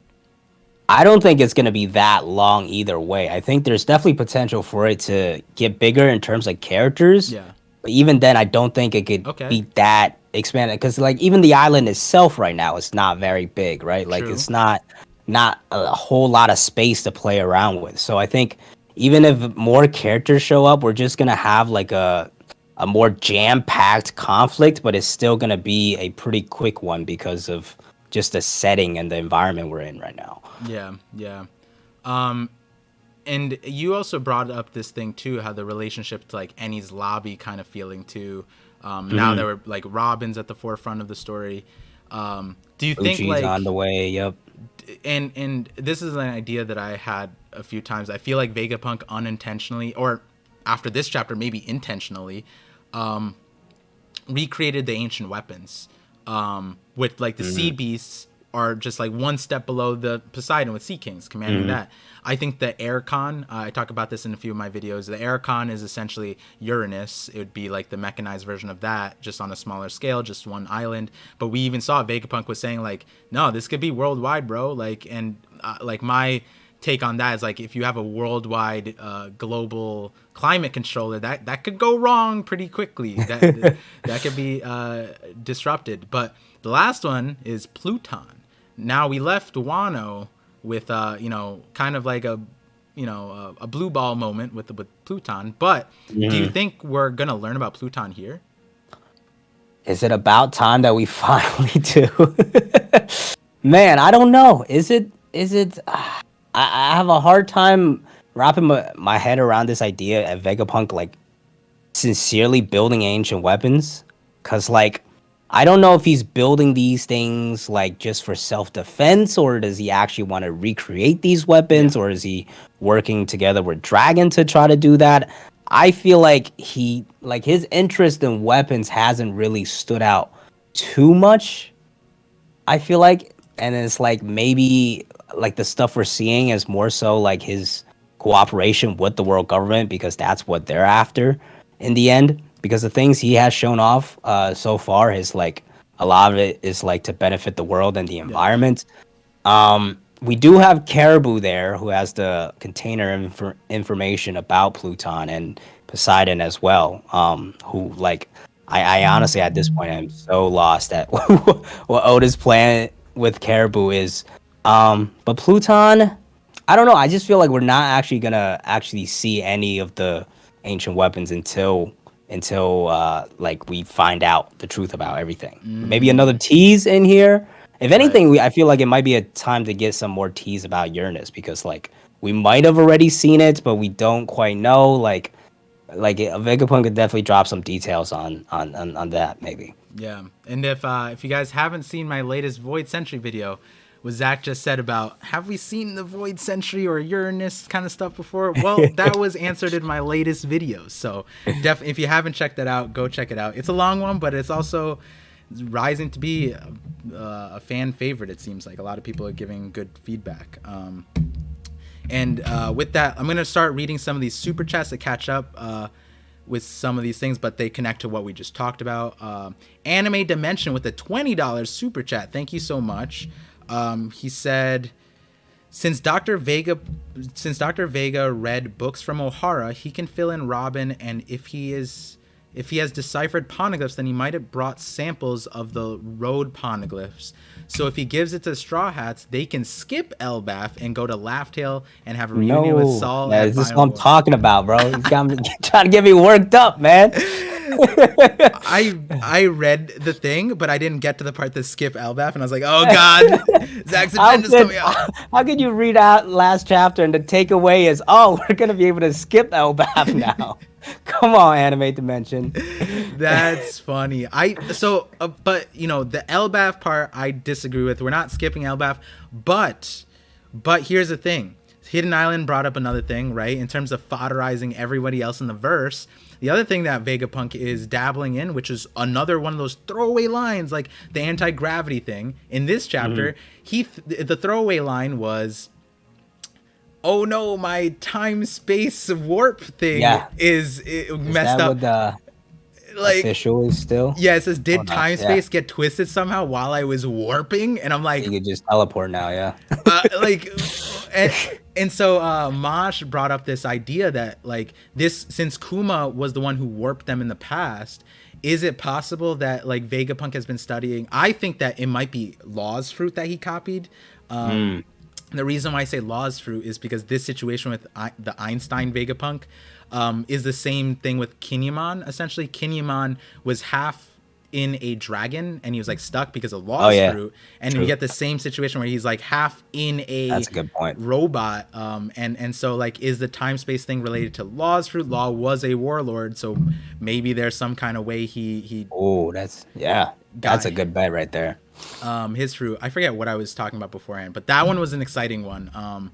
With this, okay, with the time space stuff, I forget. Oh, the idea being that Vegapunk could, let's say Egghead becomes this like centralized war place, and it's like being threatened to be destroyed. Vegapunk could last resort warp the Straw Hats in other places. And that might mean that some of the Straw Hats go to some place. That doesn't mean they all don't all end up on Elbaf, but it might end up being that like Elbaf is a central point where like they end up on different places. Yeah, and I want to clarify, if you guys asked Mosh about this, I very quickly got out his agenda. His agenda was he wanted Luffy to be sent to the moon so that Enel could come back to the story, and I know that's his agenda, and I'm like, fair. To be fair, that was my favorite bringing Enel back into the story idea, because how else are they going to get to the moon? But like one way or another, I feel like that could like now that we have warping like this, like maybe that's a thing. I don't know. It could be a way. I don't think they're gonna skip Elbaf though. It's definitely don't. Enel's a weird one too. Where like I love Enel. I hope he returns to the story, but like he just doesn't fit in anywhere. Yeah. You know? And like we talked about how, you know, we're expecting Elbaf and all that. But is there a larger reason why you want Elbaf? Like, is there like a particular character or idea that you want to see? Yeah, it's Usopp. It's gotta. That's one of the biggest reasons, right? Like, Usopp, especially after Wano, where I felt like he was underdeveloped and underutilized a little bit. Elbaf, I think, is gonna be his time to really go through his arc, get more screen time. If Shanks and the Red Hair Pirates are involved as well, that could up it even more, because like that relationship with Yasopp, I'm not sure if Oda's gonna go as deep as I think he is, but like there's a lot of potential there. So like I don't want to set any expectations, but like, you know, like Yasopp doesn't like really know Usopp that well, and like all he knows of Usopp so far is like bounty posters and stories, and he knows him as the Sniper King and the God and the, you know, a member of a Yonko crew as well, and like, you know, maybe he has this false image of him. And then Usopp, if he's gonna insecure, what's he gonna do? He's gonna put up a front. He's gonna lie, and like Yasopp might actually believe it. There's like a lot of intricate storylines you could really delve into with just those two characters. And I'm just excited for Usopp to kind of go through his growth as a character again, because I do feel like in Wano he was more so sidelined a little bit, and you know, one of the more underdeveloped Straw Hats in the arc. Yeah, that makes sense. I prior to Onigashima, I made an Usopp video. It's actually my most popular video, believe it or Yes, not, which is I've like, seen it. Yes. okay, yeah, and I proposed a few crazy ideas in there, which at the time might have seemed crazy to a lot of people who didn't see my other videos about elemental hockey. And my agenda is saying that like the powers in the last saga are gonna make everything that we've seen prior to it Hmm. like it's not gonna be recognizable essentially.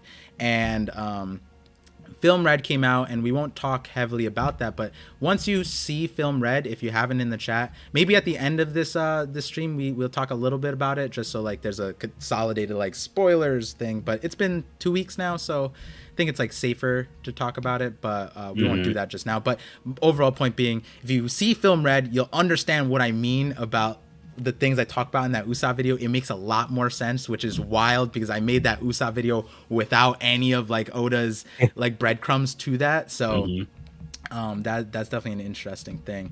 And Drew Mayer asks a question in the chat. He said, "Do you think there will be any cool parallels with Elbaf and Little Garden? I'm excited for some Usopp developments." Yeah, what do you think? Is there going to be anything like particular that comes up? Like we're going to see their dads or something like that, like Dory and Oh Brody? yeah, I'm sure we'll get a bunch of Easter eggs. But as far as like Little Garden goes, I think Little Garden, one of the biggest things for me is like Vivi was at Little Garden, and I think that's one of the biggest supporting Mm. pieces of evidence that Vivi, if she returns to the Straw Hats, it has to come during or before Elbaf because I she was never. with them. She knows, like she had that full experience with them, and like as of right now, where could she be? She's not with Sabo. Like that was a popular opinion. Like she went with Sabo and stuff Hmm. like that. And probably Don Sai with the Viva card. I don't know if Randy's still in chat. I know that he believes in that theory strongly as well. But like it might be around time that the Grand Fleet starts to get involved, especially Hadrudin. I'm sure he's gonna get involved in Elbaf, especially now we found out about Saul, and that was the new. I'm pretty sure like that was the new like pirate warrior pirates that helped him The new on. giant Oh pirates at yeah, the thing. Yeah, yeah. yeah, in the background. So like now they're relevant there. But yeah, I think VB would probably be the biggest thing I'm looking forward, really Ooh, keeping an eye out on that's a in good terms of one. Little Garden. Truthfully, within, I think this is like the case with a lot of content creators, but then communities. There's like certain focus things that you end up talking about, and LBAF is Hmm. one of those things that I don't often talk about. But I know Randy has the VV agenda, and Hmm. but the VV parallel, I didn't even think about that. Like when I know Randy has said VV on Elbaf, but that connection there of the she's on Little Garden, so Elbaf makes sense. And I'm like, wait, that kind of Yeah. just sold me a little bit. Like that was so easy. um, yeah, and then Phantom Greyfire says Elbaf has to have a garden called Big Garden, and like yeah, like Yeah. something goofy like that too, for sure. That'd be pretty fun. For We could see like people having like 200-year battles over like some other thing or something like that, just to show like that's their culture. yeah. But the other aspect I want to talk about Anime Dimensions super chat was Vegapunk reading the books on O'Hara, right? Mm. Do we get the feeling that Robin read those books? Like she knows generally like all the stuff within those books? Because she I kind of like would. I think maybe I'm wrong. I think she said like she read everything and then she broke into the basement and started reading that stuff too. So wasn't it Yeah. something like that? So like should Robin know those books and she's just happy that they're preserved? Is that kind of I the feeling? think I would guess so. Even if she, but like at the same time, even if she did, she doesn't have that same long dome that Vegapump has. So, like she can't retain everything that he did either. So like I'm she would be s- happy to just reread them to like refresh up. You know what I'm saying? I love that you just said. I was literally about to say that. I mean, technically, we can power scale the intellect of One Piece Yeah. characters based off their forehead. I mean, Boa would be up there then. But someone came into my chat and was just like, "Yo, Professor Clover was pretty dumb, bro. He didn't have a forehead." I'm like, "Damn, you're right." Like even because Fukurokuju is the one who like remembered all the spells, so that's why his forehead is super big. Yeah.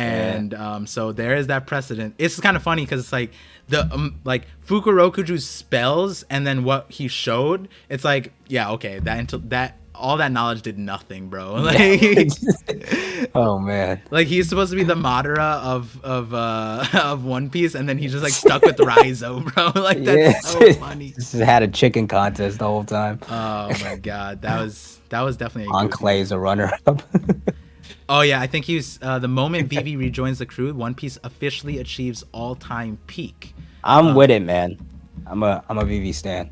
Yeah, Vivi is a fun character. I feel like she adds a fun element because I feel like maybe I'm misremembering this a lot, but Nami's character prior to Vivi was kind of like it was like not one dimensional. That's not true. That's not the case. But I think when we got introduced to Vivi, there was like another element of Nami introduced as well because That of like that. older sister type of side, and like that Yeah, we've seen develop with Tama and stuff like that. Yeah, for sure. exactly. And I think like more than anything, when people say like they don't like Vivi or whatever, I think what a lot of people who like Vivi is what Vivi brought out of the crew as we traveled Absolutely. with them, and like it's sometimes it's hard to force that within the crew, and it's really interesting when you get a character that followed you from Whiskey Peak to Arabasta, and you see the development, but then not only her own development but the development of Luffy and the crew.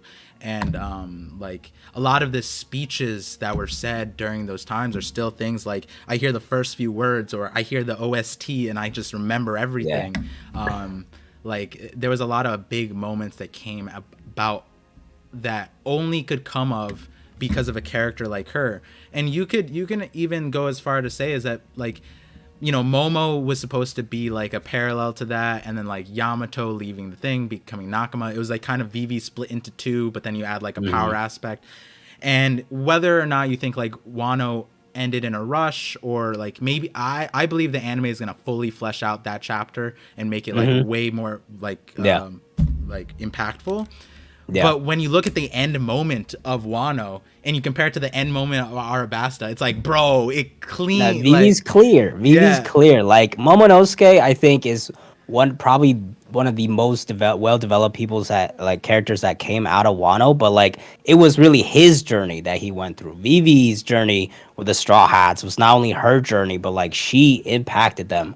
Like you said, one of the moments I always point out is when they arrive in Drum Island.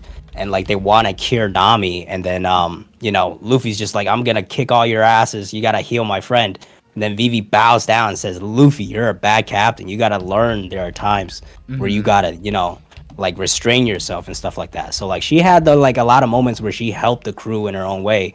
And there's been no other character that acted in a similar role to her that has lived up to the same level of connection with the Straw Hats, which is why she is the Straw Hat. yeah. And I would go as far to say is like, yeah, Luffy said like he would accept Momo, Kinemon, Yamato on the crew, but they didn't. It wasn't like the Vivi moments, right? It was a little bit Yeah. different. Though Momo and Kinemon actually traveled on the ship, it still hits differently.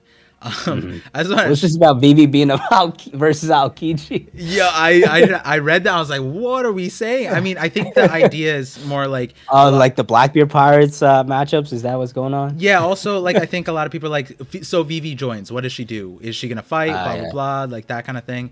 And theories aside, I feel like Vivi's character was never meant to be that kind of role in the Combatant, yeah. first place. Where like Yeah. we see in a few arcs, there's always a diplomatic character, right? Like Nami in the Jinbei moment, that was like a point of like political tension. And then in Dressrosa, I think like Usopp Robin with the Dentadas and all that stuff. Vivi is the type of character to talk no jutsu anybody, right? Like she has that Yeah. kind of She's made for that. and so going to the last saga, we're gonna probably get a lot of characters that it's not necessarily a power differential. To bring them onto your side, you're just gonna need to talk to them, right? And Luffy doesn't do that, right? But like we've seen time and time again where it's like Luffy leaves it up to the rest of his crew because that's not his strength, right? That doesn't mean it's not necessary. It means that like someone else has to take the helm of that ship, and that the ship of diplomacy is Vivi. Vivi is the diplomacy Exactly. pirate, right? Like so wherever that plays out. And I would imagine when it comes to when it comes to like the end stage, when the Revs, the pirates, the world government, or the Marines all like band together, it's like someone's gonna have to talk some sense into these factions. It's gonna be messy. Yeah, so Vivi's the one to clean up that mess, for sure. Absolutely. Phantom Greyfire says Vivi seems to be set up for sort of leading the new world Luffy will create after the revolution. Exactly what we just said. Yep. That mind rope. And then here, let's read some of these other super chats. So DJ BJ32, thank you for the $5 super chat.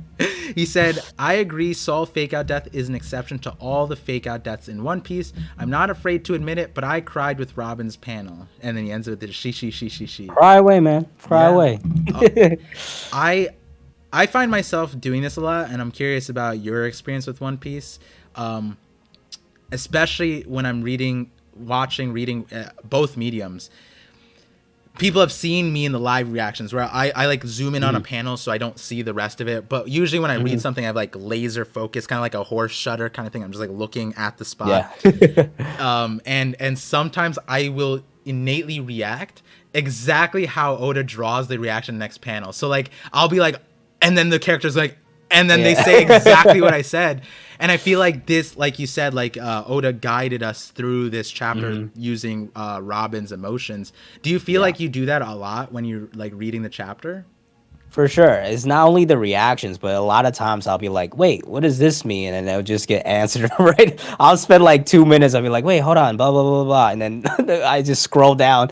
I'm sure chat while watching is just like, scroll down. It's like right there.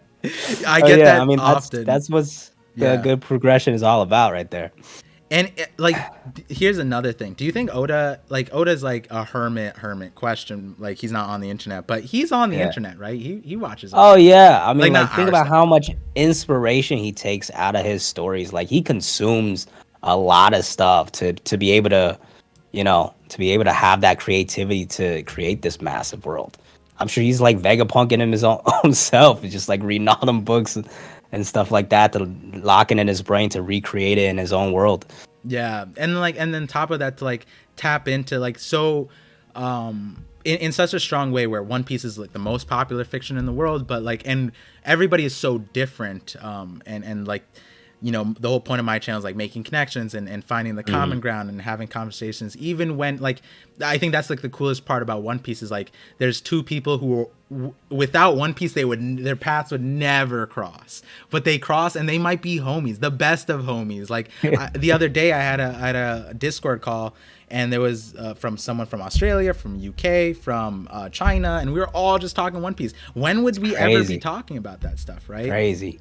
And like to be able to, for Oda to like write a story and consistently connect to you and me, and like we're in our brains, we're like, oh, what happens here? And then he's just like, here's what happens here, and then here's your reaction, by the way, too. I'll just draw it in the form of a character.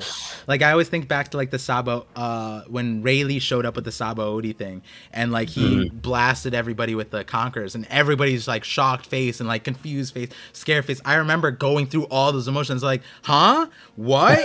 Oh my god, this guy is scary, like literally panel for panel. I was like, Oda, stop this. Like I feel like personally attacked right now. So it's one of those crazy things. And going back to DJ BJ, like, don't be afraid to admit when you're crying, bro. Like we're all crying. You're supposed to feel things in the story. That's what makes stories great. It evokes the emotion out of you. And if it doesn't, it's probably like just a junk food isekai that you're reading the past time.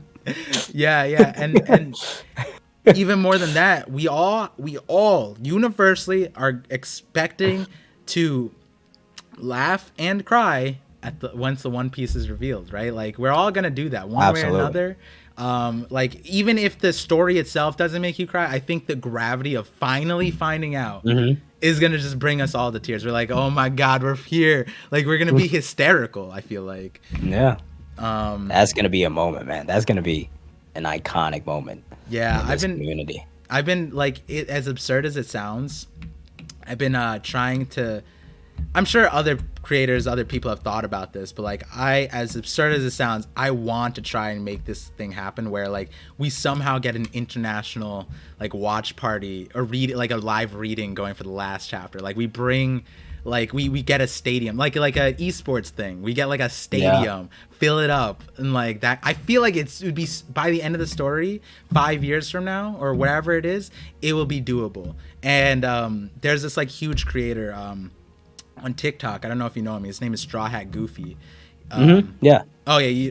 So he was at the premiere also for Film Red. Oh, okay. Word. And he posted about this thing with One Piece related. He does Marvel content primarily. He's at the premieres, red carpets. If you guys go watch Black Panther, the guy before Black Panther airs, he's there talking about it. I missed it actually. Mosh was there, but I missed that part. But I was talking to him and I was just like, yo, when One Piece ends, we gotta start this thing like an international. Everybody flies in to this one spot like the Olympics, and we just get a reading part, and we just like literally bring the community into One Piece. And I feel like we got a taste a little bit about that from like Comic-Con when all the creators who never met came together, and it just made the movie experience so much more fun.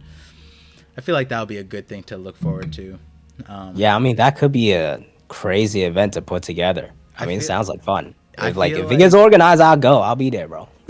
Yo, we need the community Rayleigh to pull up, bro. What are you saying? We need you to swim there, bro.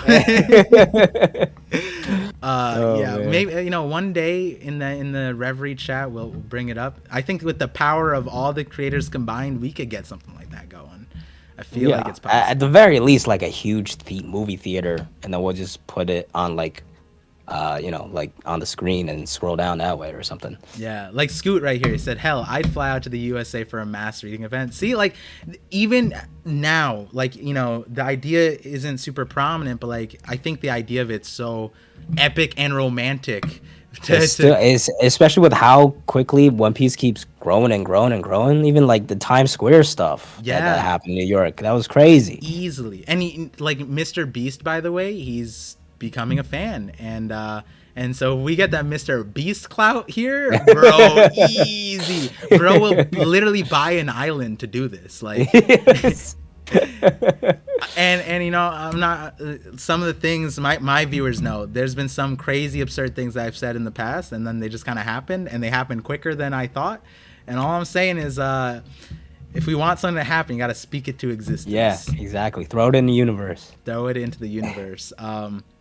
Hidden Island with the 1066 super chat. Appreciate you, Hidden Island. He said, would you rather sit behind Vegapunk in the movie theater and sit in front of Luffy? That's crazy. What do you say to that? Oh no, I'm taking in front of Luffy. I cannot get blocked like that, man. Just this. It's like a sensor bar in the middle of the screen. Like you're constantly just like a Bollywood movie going back and forth behind the tree. Like that's crazy. Honestly, man. Luffy would probably fall asleep if we're being honest. Yeah. He doesn't care about stories. Really. Unless it's Film Red, because he loves music, so he might stay awake for Film Red. But and then he might punch the screen in the last act. But yeah, let's see some of these. Okay, Time Lord says, thank you for the bits. He says, I can see two sides of the government here. In one sense, they're super incompetent, but in a way, I can see Oda making the government Marines dismissive of the Nika fruit or the books on Ohara simply as a thematic of the government not understanding what Roger said. The strength of the desire of freedom and inherited will of dreams to make stuff happen.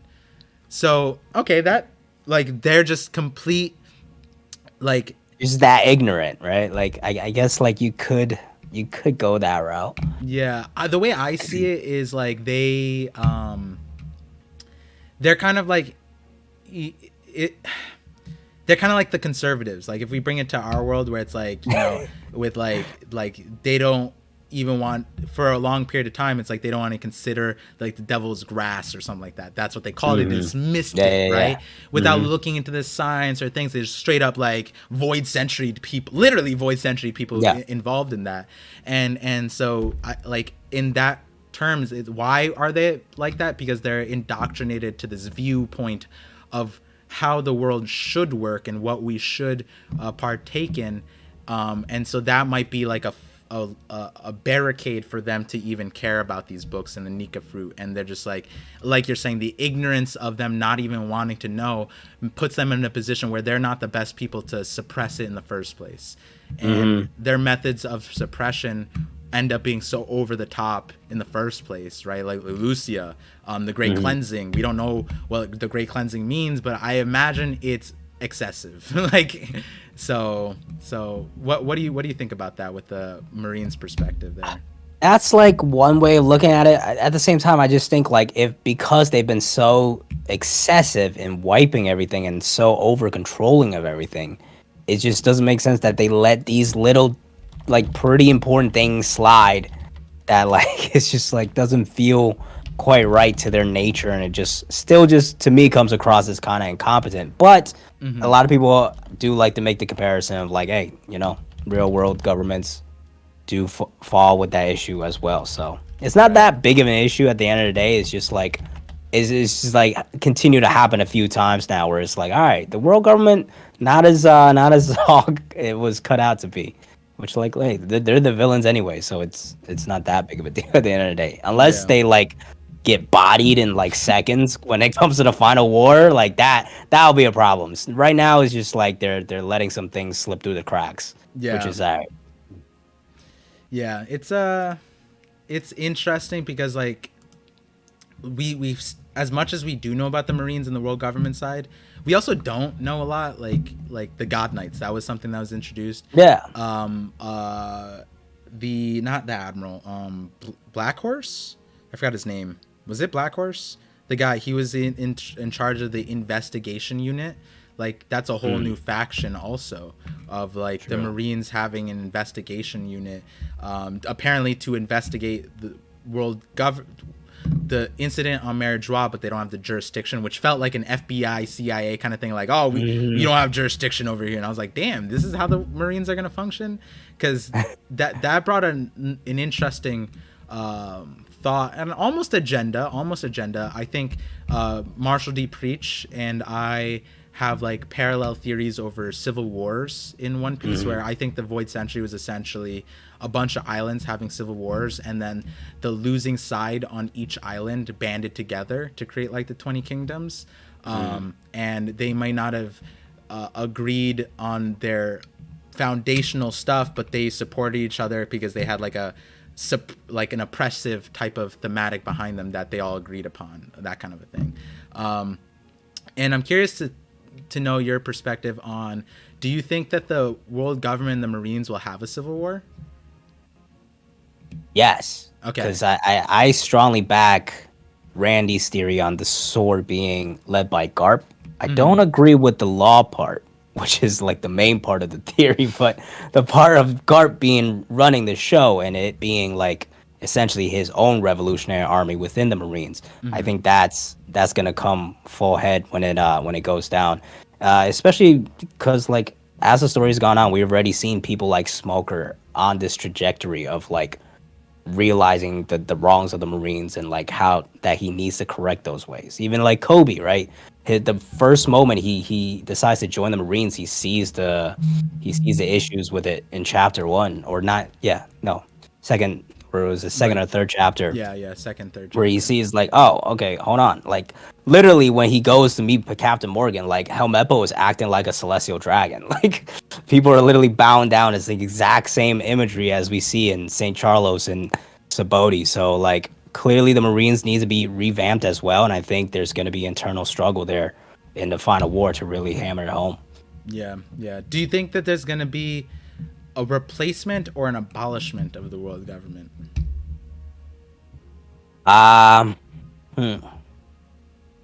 Honestly, I'm not so sure. Like, will they? Because like Dragon, I don't think necessarily the world government is a bad thing. Like the concept of it and having a reverie to really solve things out and stuff like that, that's not necessarily a bad thing. And like Dragon and the Revolutionary Army has even said that we're not after the world government. We want to get rid of the celestial dragons. So Mm-hmm. I think it's all about making sure the power is actually evenly spread and there's not this corrupt, like unknown king just in the back, like actually, pulling all the strings. And then, of course, they're gonna get rid of the heavenly tribute and all that Yeah. nonsense too. So it's Yeah. just reformation, in my opinion.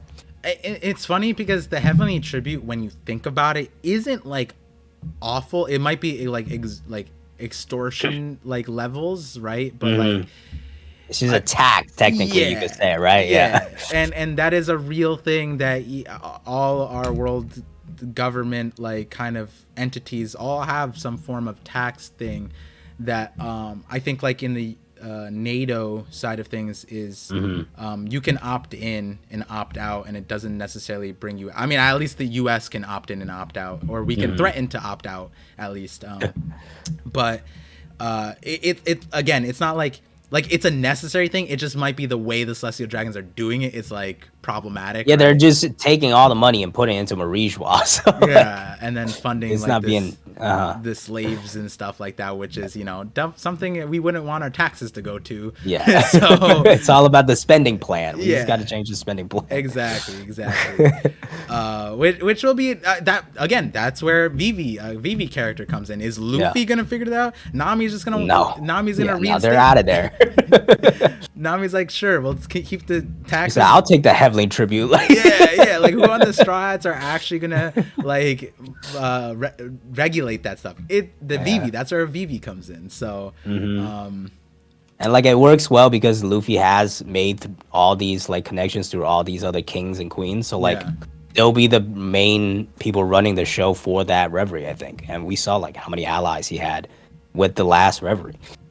Yeah, it'll be interesting to see how all of Luffy's puzzle pieces come together towards the end of the story, because that's how I see the story. Like every island was a puzzle, and it's like the previous Joy Boys or candidates or whatever, the previous people who could have awakened Nika's fruit, they didn't have all the pieces of the puzzles. I mean, we can the devil fruit aside and maybe lineage aside, I would say Roger didn't care about liberating countries like that, and maybe to fight the world government and upend it or turn it on its head, like what Rayleigh was saying, like each person comes to their own conclusion. You'd have to follow Luffy's path to come to the conclusion he came to, and I don't think anybody else in the past besides Nolan freed the Tontadas, right? That's a direction towards the same thing, but from our understanding, Fisher Tiger freed Mary Joie. Like everybody had pieces, but not all the pieces, and so Luffy's gathering the pieces to Exodia right now, and he's gonna pull it out in a dope fashion. Heart of the Cards in the last saga. So we have 2 more super chats, and then after that we'll just talk to the chat a little bit and then start winding out the stream, and talk about if there's anything else that you want to bring up. But again, this won't be definitely not our last conversation, because it's like I kept on, like I checked the time and I was like, only 20 minutes passed, and I was like, an hour and 20 minutes passed? So all of a sudden it's 2 hours almost. yeah so don't want to keep you too long, but then also like we'll be talking plenty more in the future. For sure, bro. For sure. And so if you guys tuned in late, I know some of you hopped in a few things. This will be uploaded to my second channel, ParVision VODs. And I appreciate everybody who's been chatting. I've been watching and reading, and I also read through the chats when I upload as a VOD, because it's really fun to see what you guys said. And sometimes when you guys pop back in the chat in a future stream, we talk about it, bring it up. And if there's like a long thing, like Sturgios bring up like something for me to watch, I think Pizza Steve brought up something really cool. Join the Discord, because that's like where a lot of those things that I might not have time to see on stream, I check out off stream in my Discord, that kind of thing. So again, appreciate you guys being here. Thank you for all the support.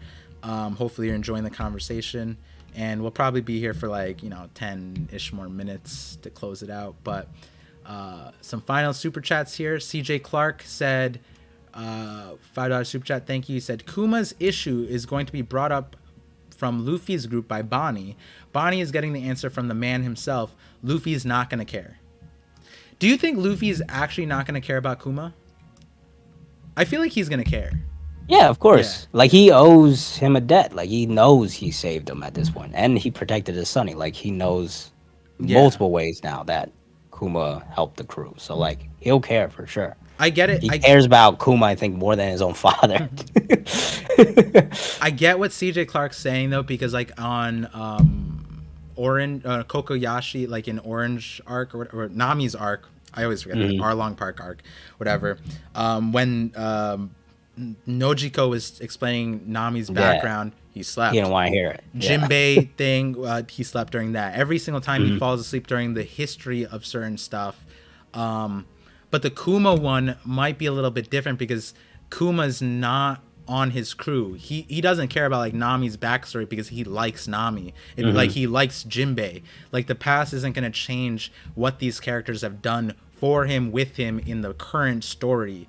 Like nothing about what Nojiko said would have changed what Luffy did in Yeah. that arc. Same thing with Jinbei. Jinbei literally broke out of prison with like that. Like regardless of how you look at it, Jinbei is a prison homie with Luffy. If you Yeah. break out of prison with Yeah. some dude, it takes a lot. It takes a lot for you to Yeah, like you knew like those guys are good already. Like he did listen to like Odin's story and like Momonosuke's story, Kinemon's story. He listened through those, yeah, to really yeah. find out more about them. Yeah, and those are the characters that are like removed from his crew. Where it's again, it's like Momo and Kinemon. It wouldn't change them, but it helped him like understand the current situation, which Like who they might actually are and stuff like right, that. right, Yeah. and that might be like a development point from Fishman Island because he didn't listen, and then he fought with Jinbei, saying like, "Bro, like, did you not hear the story? This is the history. We can't just ignore the history." And so as we pushed on in the story, it's like Luffy, like understanding the history is important to some degree, right? Him like recognizing certain aspects. So, but you know the rest of it, yeah. Bonnie's gonna bring up the Kuma stuff, and I'm super curious to know like the whole Kuma aspect. Where did he enter into the Vegapunk realm, Dragon's realm, right? Because Vegapunk said a year after his conversation with Dragon on Ohara, that's when Dragon connected up with Kuma, made the revs, and it's like that's how the Kuma situation happened. There was no like prior relationship because Dragon and Vegapunk had a prior relationship, and like Kuma's is post that. I would almost think that Dragon and Kuma were homies, and Vegapunk and Kuma might be homies because like again with the Jinbei story, it's like how could you just choose this death over just a quick death or something like that? If you're faced with death, why choose that one where you're essentially dying anyways? And like in my mind, it's like that must mean Kuma trusted in Vegapunk, right? Like, but from the story that we get now, it's kind of like Dragon and Kuma were on the same side. Like they started together first, right? Yeah, and Vegapunk didn't really know of Kuma prior to Ohara and even post Ohara, and we don't know when Kuma entered that realm. But Hold on, I want to read the official because like what year was that? 22 years ago. 22 years ago, yeah. And then a year later they formed. Yeah. So it would have been 21 years ago, right? Yeah. And it's like, again, like Yeah. if I were to give someone my body for scientific purposes to turn me into a cyborg, I'd probably have to like that guy a little bit. You know what I mean? To this extent, like I wouldn't want to be turned into the Terminator. Like my likeness being used like that. That's scary, right? Yeah. So I mean, like we know, like, because Bonnie is estimated to be 24. So when she was a kid, so let's say like maybe 19 years ago, Kuma was working with Vegapunk to some extent too Yeah. on Egghead. So like that relationship is there. Like he was part of the Revs at that point already, Yeah. but yeah, it's hard to tell. It's definitely interesting. I can't wait. Do you think we're gonna get Kuma stuff next chapter? Or are we going like Void Century, Dragon? Where do you think we're going next chapter? Next chapter, I don't know. I keep thinking like, oh, okay, this is a chapter where like we're gonna slow down a bit and like really like move together like the pieces and stuff like that. But I don't know. Maybe next chapter we do just jump right into more lore. I do think maybe it's about time we get some progression on like how Sword's gonna be involved. Maybe we see like at the end of the chapter, Smoker is arriving or something like that. As far as lore, like we've gotten a lot of lore recently. I just feel like next chapter is gonna be more of an like a progression action chapter to move along the pieces a little bit. Because right now they are flying up now with wait, who's with flying up? Vegapunk. I thought. Isn't yeah, Vegapunk and everybody else is flying up now, right, from the basement. So like, Yeah. it might be a reunion of everybody now, Got shot up. or Okay. yeah, Oh yeah, the Dom shoes. They all started flying. Yeah. yeah. Interesting. Interesting. Yeah, these chapters are so hard to predict because, like, you almost can't say like, oh, Vegapunk next chapter is going to tell us about a giant mecha on his ship and the Yeah. Void Century. Like, you can't predict those kinds of things. When we talk about theories, it's like you can predict what will happen, but it's Not specifically, like no shot. Yeah. yeah, not a chance. Like I talked with Rogers Base, and him, Matt B, and Brago, I think, had the thing about Order 66 and Dragon and Vegapunk being working together back in like 2016. They said, and it's like, yeah, that theory existed, but they did not say, oh, in 7 years time we're gonna find out. Yeah. Like, that's not how it usually goes. And then for this one, it's like, even if it's easier to predict, oh, next chapter this is gonna happen, I've done that. Plenty of people have done those kinds of things, but ain't no way people are gonna come out and be like, oh yeah, Vegapunk's forehead is gonna be the size of a planet. Like, that's definitely a harder one to totally. bring up. Yeah. And if there is a theorist or someone who brought up that detail in the chat, and you guys know about that person, send them to me on the Discord. I'd love to read more of their stuff because that's a fun one. Yeah, so the last bit is saying, from Time Lord, it says, where do you think the other kind of giants come from? Given Saul wore a cowboy hat, perhaps Saul type giants come from a Western themed island, something we have yet to see in the story. Since you have an LBAF agenda, did you catch when Saul was explaining to Robin on Yeah, so he's from the South Blue. Yeah, and he talked about he said it, giants, like the LBAF ones are savages, and it's like, it kind of feels like there's other giants. So like, what do you think about this question? Clearly there is, like, I'm guessing he didn't just get stranded in the South Blue or something like that. So I do wonder if there's like another settlement. I would imagine they've all come from the same place, and it's just like a dispersion of just throughout history that they got separated into these different places. Like, even like as isolated as Wano is, we have a place like the Shimotsuki village, right? So Right. like, I feel like it's not like LBAF has like a closed door policy. It's just like, it's not crazy to think that there are, outside of LBAF some settlements of giants and stuff. Yeah. Actually, now that I think about it, oh wow, that wouldn't fit in things. So I have the Civil War one is my Amatsuki. The title is like Toki lied to Odin, and the thumbnail is like catfish, like Toki catfished Odin, and that meaning it has like so many meanings to it. I wrote it with one meaning, and then a future theory added to the meaning, and I didn't even realize. But the point being is, I think Wano had a civil war in the Void Century between the Amatsuki and the Kozuki. And so the chat, if you haven't seen that video, go check out that video. But to explain to Zach real quick, it was like, when you think about the Amatsuki name, it means heaven moon. And it uses the same kanji because the same kanji as celestial dragons. It's used the same heaven kanji. So heaven moon, and it's not celestial dragons. Technically, it's the heavenly dragon folk. Oh. And so Okay. it would explain why there's so many Japanese styled places outside of Wano that are just kind of forgotten. For example, one of the best ones is Marineford. Marineford is a giant crescent moon shaped island with a Japanese castle that looks exactly like Odin's castle in Kuri. And so the idea being that, like, yeah, like you said, that we have the Shimotsuki village, but on top of that, we have the Marineford. Toki, who has a time fruit, wasn't on Wano. And she explained it as if she didn't know of Wano despite being an Amatsuki clan member. And so with that, it's like there's definitely an idea that, like, once you're in a civil war or any kind of like genocidal type of thing, look at what happened to Kurozumi, right? They had to flee, and then we got Higurashi, who is off Wano from what we can tell for most of her life, apparently. And so we get a current timeline example of what might have happened to the Amatsuki that pushed them to leave.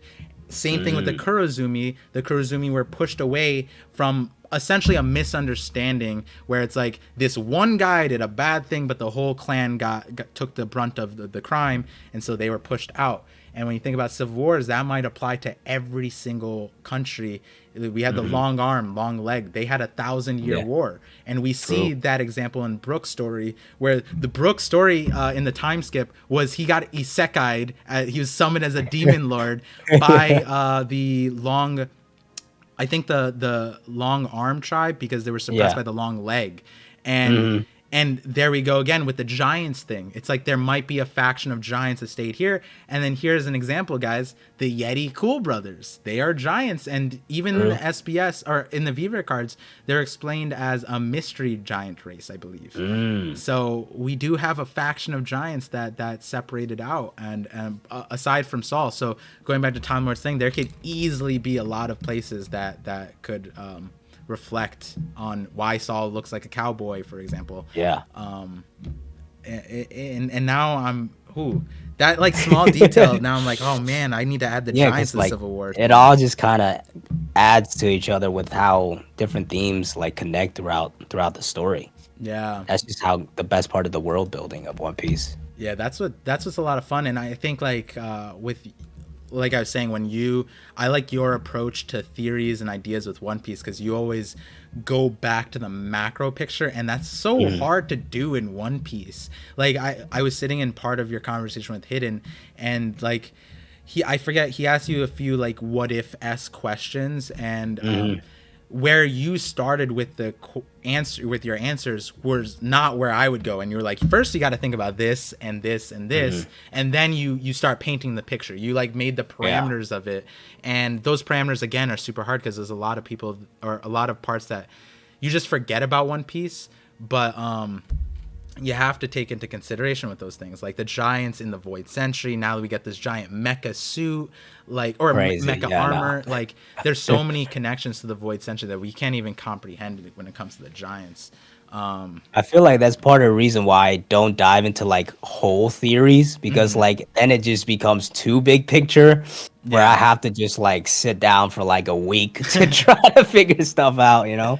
Yeah. There's definitely a hard thing, a fun thing, and sometimes like a rewarding as well. Yeah. But it can also be stressful in the sense of like I've seen a lot of people who come up with a theory that they really love, and like a lot of people kind of assume this of me, but like you could see, I forget which video it was. I think it's my Pluton video, where I made a Pluton theory video, and the very beginning of it, I'm like, hey guys, this theory is probably not true. I just like the connections, and so let me know what you guys think. And like I have no, like, it's a cool idea and I love it, but I'm not like upset if it doesn't happen. And I feel like that's what the stressful part for a lot of people coming into the theory stuff is. It's like once you think about something, it's like, this has to happen. And if it doesn't happen, it's like almost stressful because you won't like it. And for me, I'm just like, yo, the story makes me smile one way or another, so I'm loving it. I'm loving it regardless. But the one theory that, in this conversation that I am requesting of you, Zach, to do a review is the Godfather Shanks one, because it's counter to your agenda, and I think it plays well on the macro thing. There's also a part 2 that I'm gonna do. It's not as focused on the teaser is the there's a thought in there that flips you on your head a little bit. It flipped a lot of people, and I'm not necessarily focusing on that, but like the premise of that in the part 2. So like a lot of people were like, oh no, this can't be possible because this is what Shanks is. And I'm like, I don't know. Let me add some more details to that real quick. But maybe I'll wait until that one comes out, and then I'll do the double. You could do that. The first one I think is like 45 minutes. It's a long video, so depending on your tolerance for Shanks content, I'll let you know about that. But so if we have like a few minutes to fizzle out, if there's like people in the chat you want to shout out, or like the comments, that kind of thing, we close out. And also, like, in that, if you want to shout out your channel before you do that, just like what you're doing, if you have any things like coming up, and let my viewers know who you are as well, feel free. Oh yeah, no, as hidden, I mean, as Par mentioned at the beginning of the stream, I run a channel. I'm the King. Mostly just discussion based videos. Could be theories, could be what if stuff. I just had a video come out on what if current Zoro was in Baratier. That was a lot of fun to do. Yeah, and a lot of more fun discussions that I'm gonna finish editing this weekend. That's gonna come out next week, and then I also stream every Friday when the chapter comes out and stuff like that. So yeah, peep my channel. I'm the King, and yeah, we just have fun breaking down and talking One Piece, just like streams like these. Honestly, Yeah. just more production to it. And hopefully you guys enjoy this conversation because I did. And if you, Zach is clearly very comfortable in front of the camera on stream and all that jazz. So if you guys tune in, make sure you guys show the love and support because he's definitely a great content creator. God damn, 124,000 views on the what if thing. The Yeah, what if current people like Zero's that one. Brate. I gotta peep that. That's crazy. I was gonna shout out you were getting into the shorts game because I The shorts are popping off too. Yes. yeah, I'm I start off on TikTok and then I fizzled out because of YouTube, the long form content, but I'm gonna go back in and I know we talked about this in the back end about shorts and the algorithm, all that stuff. But guys, look at this. His first short got 1.6 million views, bro. I'm pretty sure that's more views than in my entire channel combined on this short. Like that's crazy. Honestly, That one was crazy. And then I think because of that one, every other one just kept going after that. But yeah, yeah, it's wild. so yeah, But yeah, definitely go subscribe to Zach IMD King on Fridays. What time do you stream, in the mornings or night? usually yeah, like 10 a.m. 10 a.m. Yeah. That's why, because I have something scheduled in Friday mornings, and then I happen to Randy stream afterwards. So at 10 a.m. I'm not usually there, but now they know, might be popping in, Bet. Yeah. Also because me and Sai, we record. I stream when chapter drops at 11 p.m.